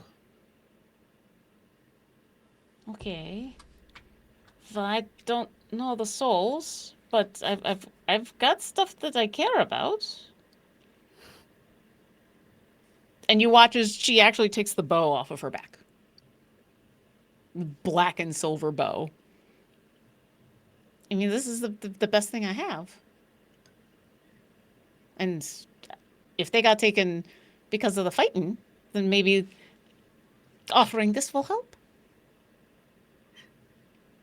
You could think of it as protection for the last road. Oh, that's very nice. Okay, what do I do? I'll look to the cleric. Say your piece to those about to pass. Let them know that your offering is meant to protect them. They can hear you when you speak. Oh. I'll step forward a little bit, like holding the bow for the first time awkwardly, like she doesn't actually know what to do with it because she's not shooting anything. And is going to look at the lantern and say, well, I don't know who you are, but I don't like that you are trapped in there. No one should be caged, and so I hope you get free and you get to go where you need to go. And this will help you be safe along the way. I'll hold out the bow, kind of just maybe to the cleric, maybe to the soul lantern, just like in general. Just Okay. Go ahead. DM, can I add to that? Absolutely. Winnie will step forward and kneel beside the pool and let her hand sort of hover over the surface. And as she whispers in Celestial, may you find the comfort that you deserve. And your last rest. I would like to expend the last of her healing ability, her innate healing, her healing light. Okay. that's cool. And watching all this, one would not call him a religious person per se, but he will. He's probably standing behind, not behind the group, but like standing behind, definitely like Winnie, and now Utazash has stepped up. He's just going to flank Utazash in a way as our hand is extended with their bow.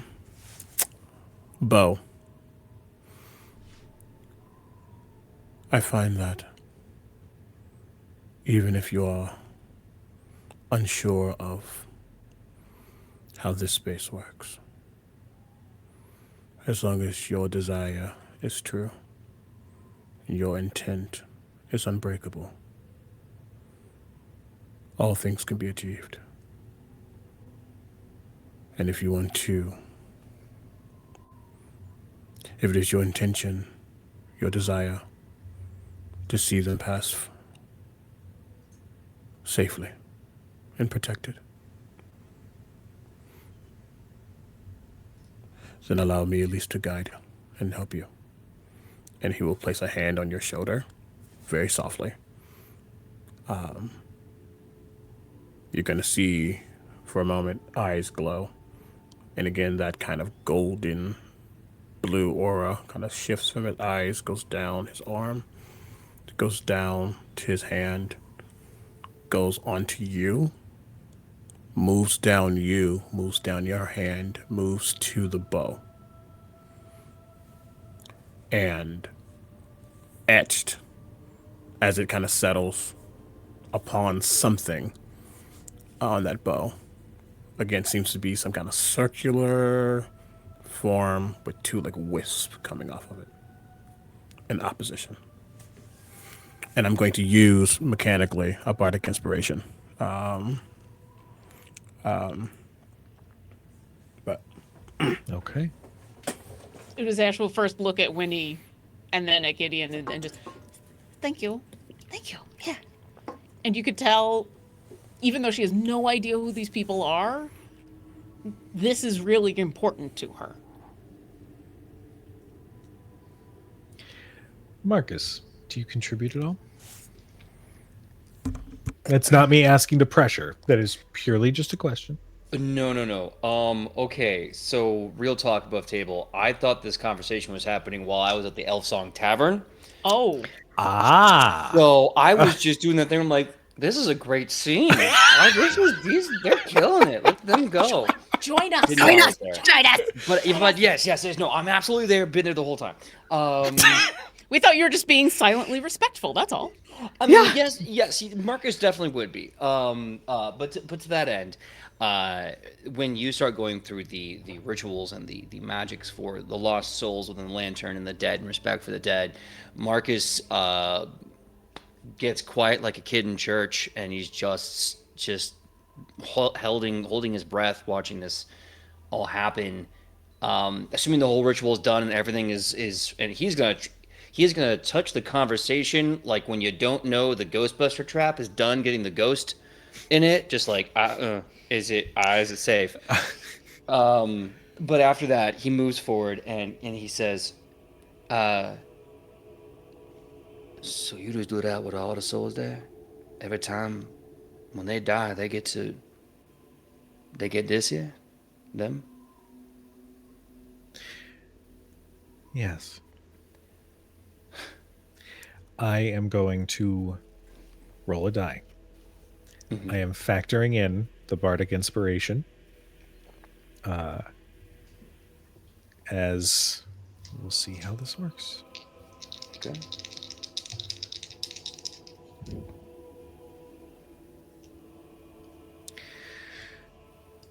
These souls lift and almost remove themselves from the lantern and hover, just as these sort of translucent gray silvery orbs. And then they shift. And you can see almost like a silhouette of a humanoid. And in perfect mimicry, the image of Utazash's bow appears in their hand.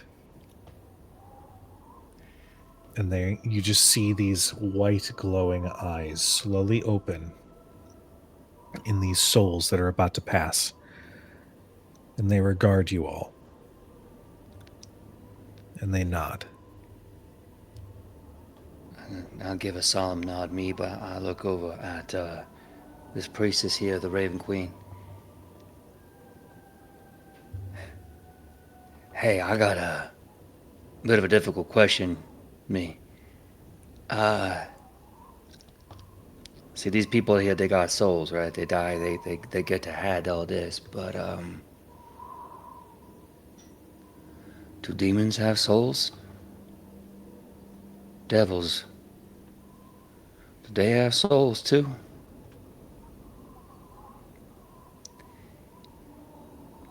I mean, if they don't got them, what I got, huh? What I got is so damn special, huh? One of these souls slowly drifts down and stands just about a foot from Marcus. And you watch as they reach out, and you feel the lightest caress on your cheek.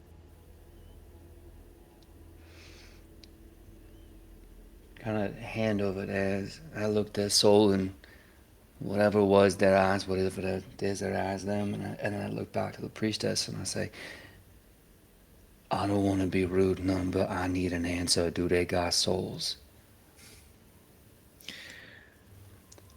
Of course they do.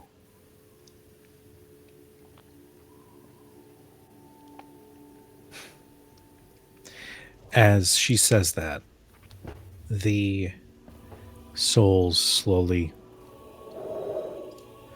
fade back, and the pool begins to ripple a little as this same silvery, beautiful white energy emanates from it, and you watch as these images disappear into that light.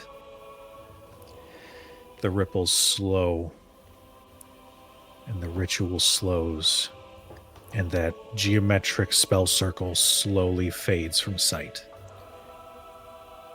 as it seems that they have passed. I would also like to note something. on your character sheets because you have impressed someone from beyond.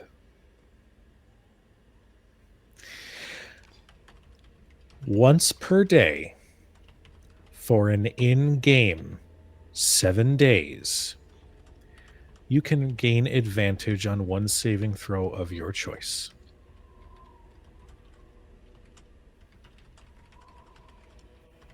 The Raven Queen has smiled upon you for this service.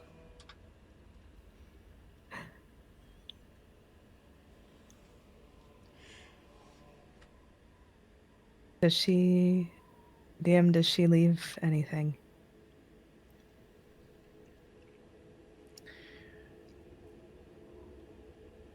I will say, and this is purely for whatever, however your comfort for your character would be, there would be a black raven feather tucked somewhere on your person. I will let you decide where. Who wants to go first? Oh, we all get one? Yeah. Oh. It's sort of a symbol of that blessing. Actually, before I answer that, just to confirm, do I still have my bow? Yes, you do. Okay. It is the message and the intent behind it. You're essentially, your offering is sort of like a travel safe message to those souls, something to give them the motivation that they need to make that final journey. I will say Utazash was completely ready to not have her bow anymore. Like, that's why she pulled that out.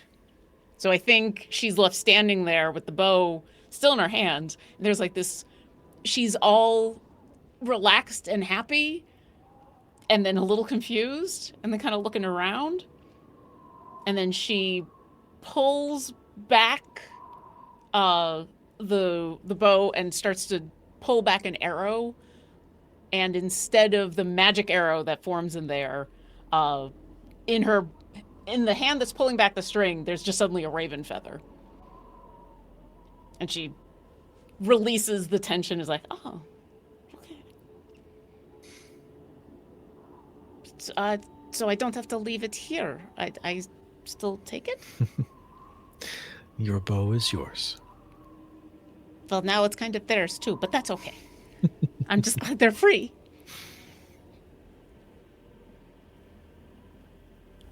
I have to ask a question that are technically two questions. Okay.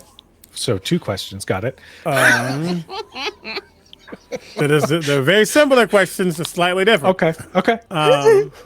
One. Still 2.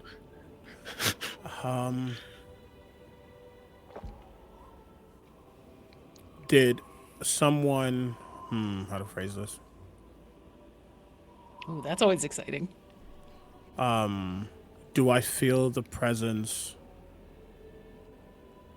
of someone I'm connected to? Yes. In this moment. Yes. Great. That leads me to the second question. Is the other entity in this space mad? Or is there any inkling that they are not excited about another god being invoked in the same breath?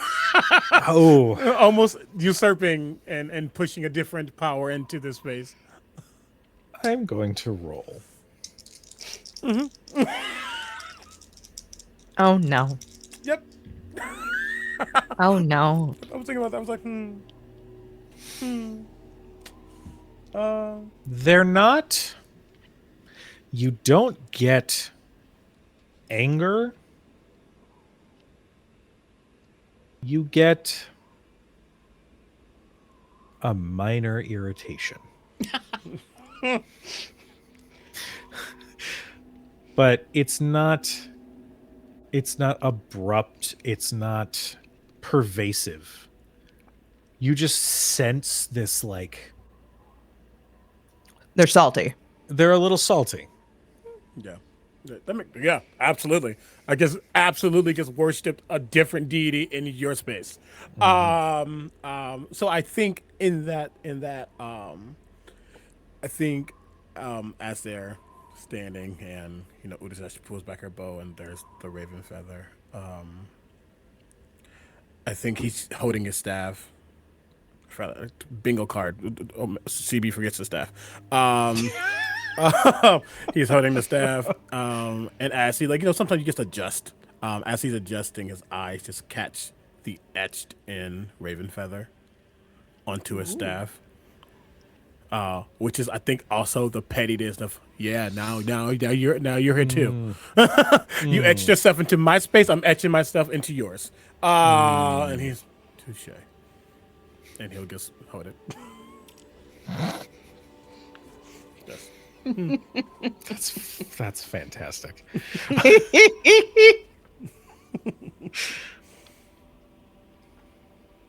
Winnie. Well, I think of everybody. Winnie will know. Winnie knows what it feels like when the matron of her champion is present. And she chuckles to herself and reaches into the small component pouch on her hip and just pulls out the raven feather. And turns to the painting and just sort of touches the feather to her forehead. Make a wisdom. No, I'm just kidding. I would have. What you mean? And Marcus.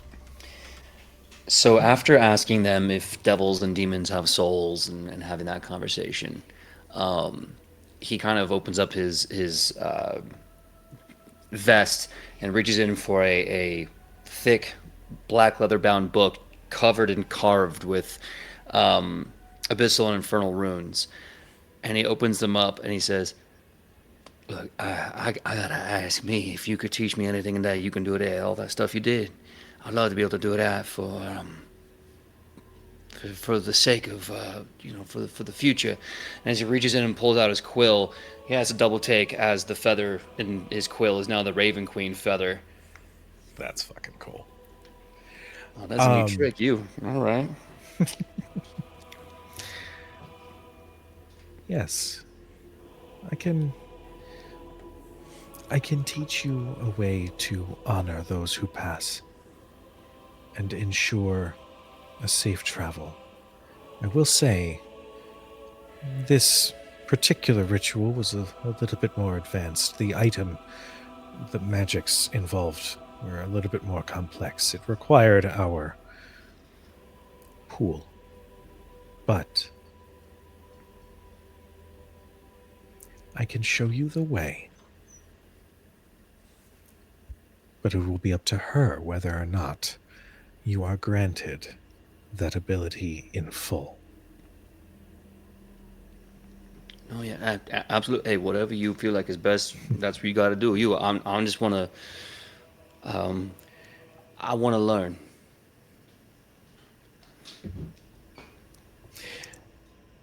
She smiles and steps to one of the bookshelves, and she produces a black tome. And there's no title, there's no author. It just has a symbol of a raven with its wings outstretched, emblazoned on the cover.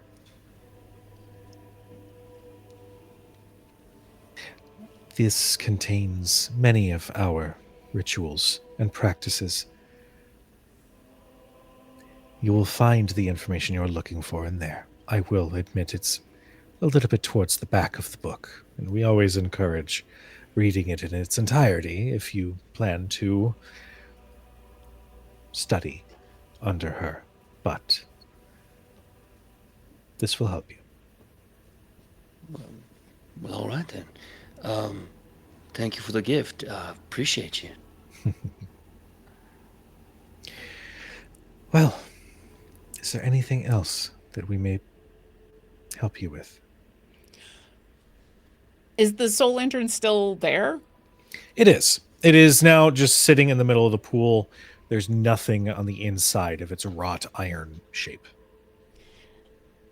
Can we destroy that now?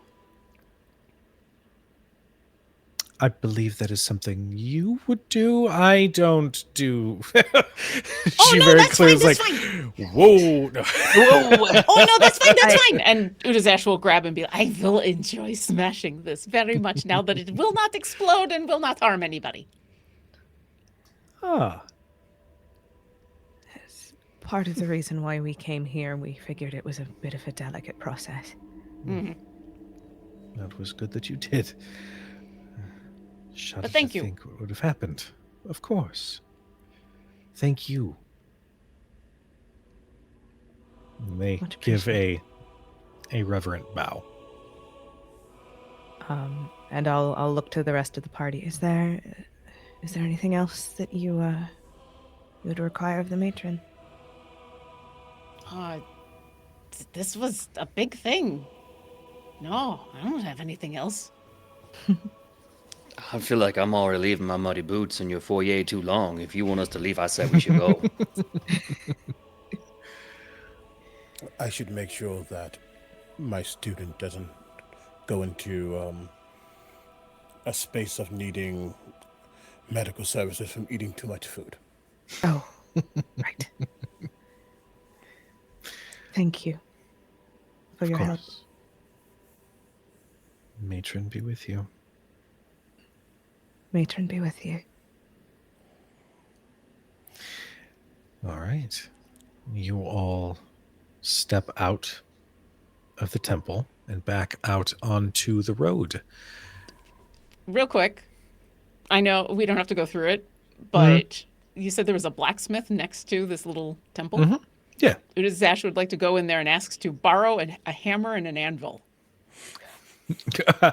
The blacksmith, this burly dwarf, kind of looks up. I need to destroy a cage. Oh, well, sure. And he like wheels out an extra anvil and just puts an extra blacksmith's hammer on it. Go to town. And Utazash with her 8 strength is not really going to do much. It's mostly going to be the hammer and the anvil doing most of it. But I suspect now that, because Gideon did dispel magic and the souls are out, and so it's basically just a hunk of metal, and she's just going to wail on it for about a good 30 seconds until it is just a pile. And then going to give it a good slag. Just absolutely unrecognizable. And then give it a good nod and say, if you want to make something better out of that, then go right ahead. I don't want it anymore. And she'll hand back the hammer and then hand over a gold piece and say, thank you. That was very nice. And we'll leave. Yep. All right. And he looks at the iron. Iron's iron. And just starts gathering up the pieces. Oh no, he who smelt it dealt it. Oh, look what you've done. You've given this man unholy iron. Oh. What? I don't know. I felt an opportunity to say something stupid, so I did. You can't stop me. I hate shifting the smelt in that to be. I caught it. I I just thought it was now funny. got it. Yeah. So I see what you did there. Son of a You're gun. welcome. Thanks. Thank you Anyway, for bringing us there. That was very nice. I know I was kind of like, we should go now, but now that it's over, we can go to the Elfsong Tavern and we can party. Yes, if there's one thing that the matron cannot abide, it is souls being forced into servitude. Well, in that, we agree.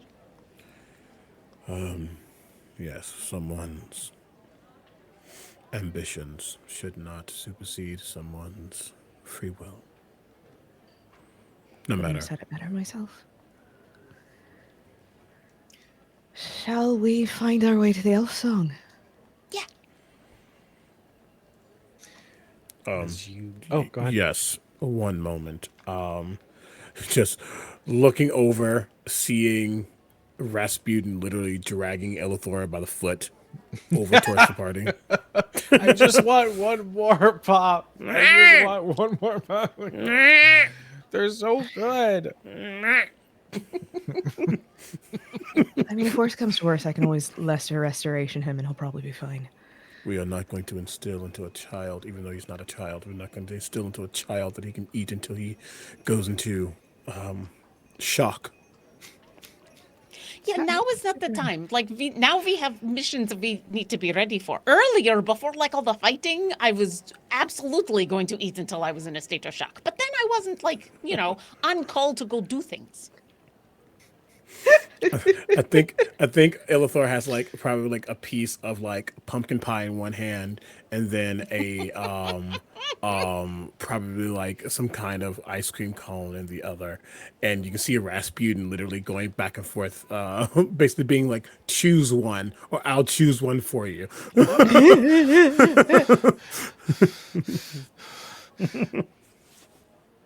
I'm leaving it to a roll. Hey! All the important rolls are left to a roll. All the important choices. That's what I meant to say. He keeps the ice cream cone and hands the pumpkin pie. Oh, before he even hands, as Rasputin notices his eyes linger on the pumpkin pie, he runs up Elithor, and then literally yanks he kept the pie at the cone. Sorry. He kept the ice cream cone. He keeps the pie, and then literally phases it through his hand and just tosses it on the ground. Oh, that was perfectly good pie. Or was it not? Gideon, was there something wrong with the pie? Did your kitty say it was poisoned or something? He's temperamental. Oh, you just don't like pumpkin. Okay. Sounds like my cat. God. The only other way this could go is if he was sitting on Elithor's shoulder and just gently batted it off the plate onto the ground.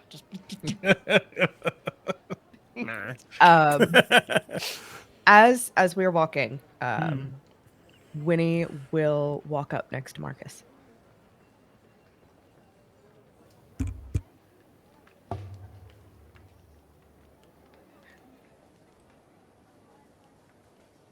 Something tells me that you shouldn't have concern for your soul, Master Helmhammer. Well, the start is Winnie. What do we say about that last name?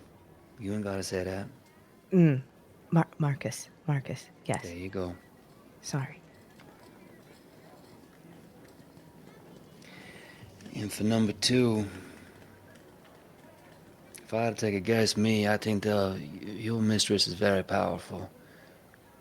But from what I can rather take a guess to say is that she ain't everywhere.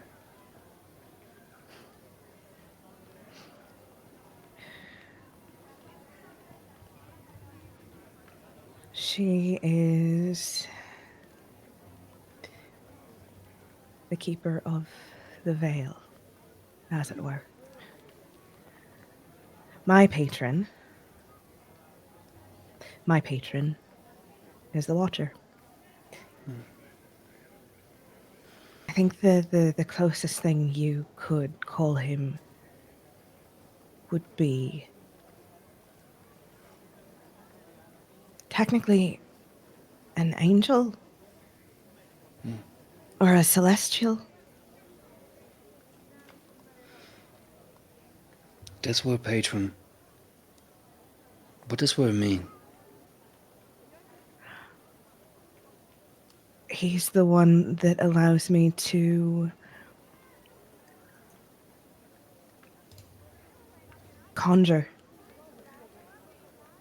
Lets me cast the Eldritch Blasts. Lets me heal people.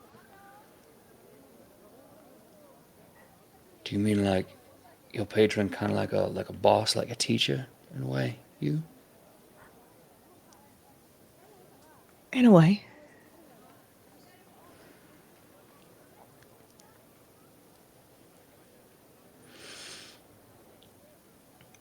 I don't know by what means you got this patron. From what little I know of them, they seem like really good people. Bosses, teachers, patrons. Not all of them good people. And if they got souls and they ain't good people, and there is a little space just outside the veil, then maybe I got something worth fighting for, but that doesn't mean it's, happy. I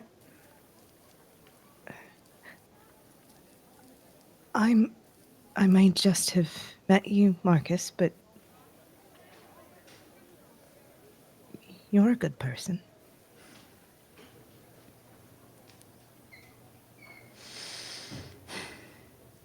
Well, thank you, little Winnie. I take that with great pride, me. I do very hard work to be a good man. It's not easy. That is... Whew, hey, it's not easy doing that, no. Mm-mm. Thank you. I really appreciate you saying that. And, you're beyond good. You way beyond good, you. You know that?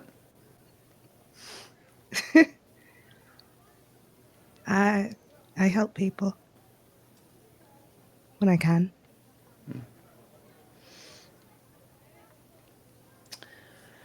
I might want to talk about my feelings. Me, I get weird about it. I just learned to do this whole reading thing, and I don't know how to. What was that word? Some man with a one silver mouth and a one gold tongue. What did he say? Extarpalism. Extrapolate. I don't do that. I don't do that. Me. Well, I won't pry. But where your soul is concerned, I see nothing wrong with that. I know we're about to get so delightfully piss drunk that I don't gotta worry about nothing or nobody, but I at least want to say I'm glad you did pry, Winnie. I'm glad you did. And I wish I could tell you more. But then where's the mysteriousness in that, huh? Why don't we go get a drink? And thank you. Seriously. You're welcome, Marcus.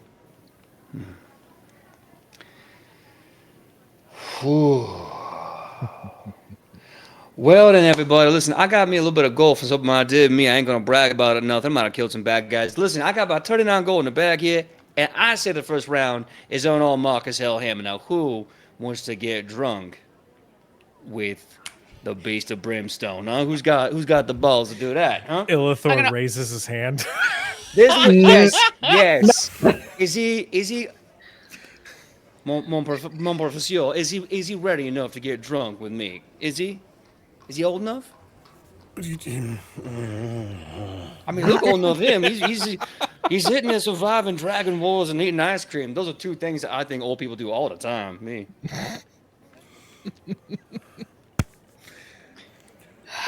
Can Illithor give me a persuasion check? Okay. Let Illithor drink. Wait. Let Illithor drink. He gets one. I have his character sheet. Yep. Do you also send it my way as I'm waiting? Will do. Yeah. Totally forgot about it. There he is. Okay. Let's see how he does in his persuasion. Understand. Also, huge thank you to Folk and Myth for the raid. Love you guys. Hi, friends. Hello, Folk and Myth.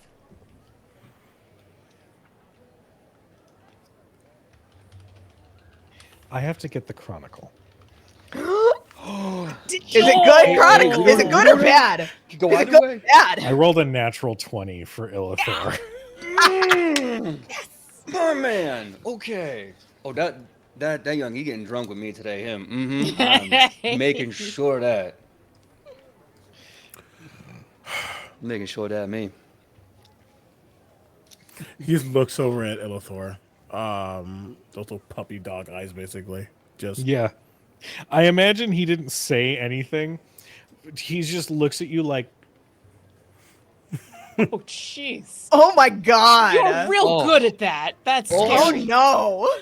Does anyone have like dancing lights or presses? I want to make like full on Puss in Boots. Actually, with this no, guy. you know what? I do have prestidigitation. So if you'll allow it, PM, you'll allow it. Oh, I mean, I fuck got it. thaumaturgy, and that's gonna ruin the mood. So He kind of makes a gesture, like it smooths her hair back maybe, but there's a bit of a sparkle, kind of like right under those big brown eyes. you gave him the uwu, sir? Yes, Mhm. yes. your date of birth, revival, is less than a month away, in which you will be old enough to consume without permission. Just for tonight, Really? you see that? You see that? You see that? You see that? Just for tonight, you may have 2. he looks at Marcus. 2 drinks. Oh yeah. Mon Professor, he said only 2 drinks. He didn't say how strong they gotta be. We're gonna get you some dwarven stout to start with. Oh, you're gonna have a good time. Let me tell you what. Let's go. You see Gideon reach into, because he probably has like a smaller bag on him, and he pulls out essentially a travel cup, and he just like holds it in his hand, and as he's holding it, you just see it suddenly fill with water. And he just drinks because I am now the DD. Essentially. No, it's fine. Winnie will lean over to Gideon and just mutter, "It's fine. I don't drink, so I'll keep an eye out." Much appreciated. I think Utazash is sitting across the table from you. Already has food. You don't know how, but no drink. Leans over and says, I think it's very nice for his protector to let him have drink before we go on big mission.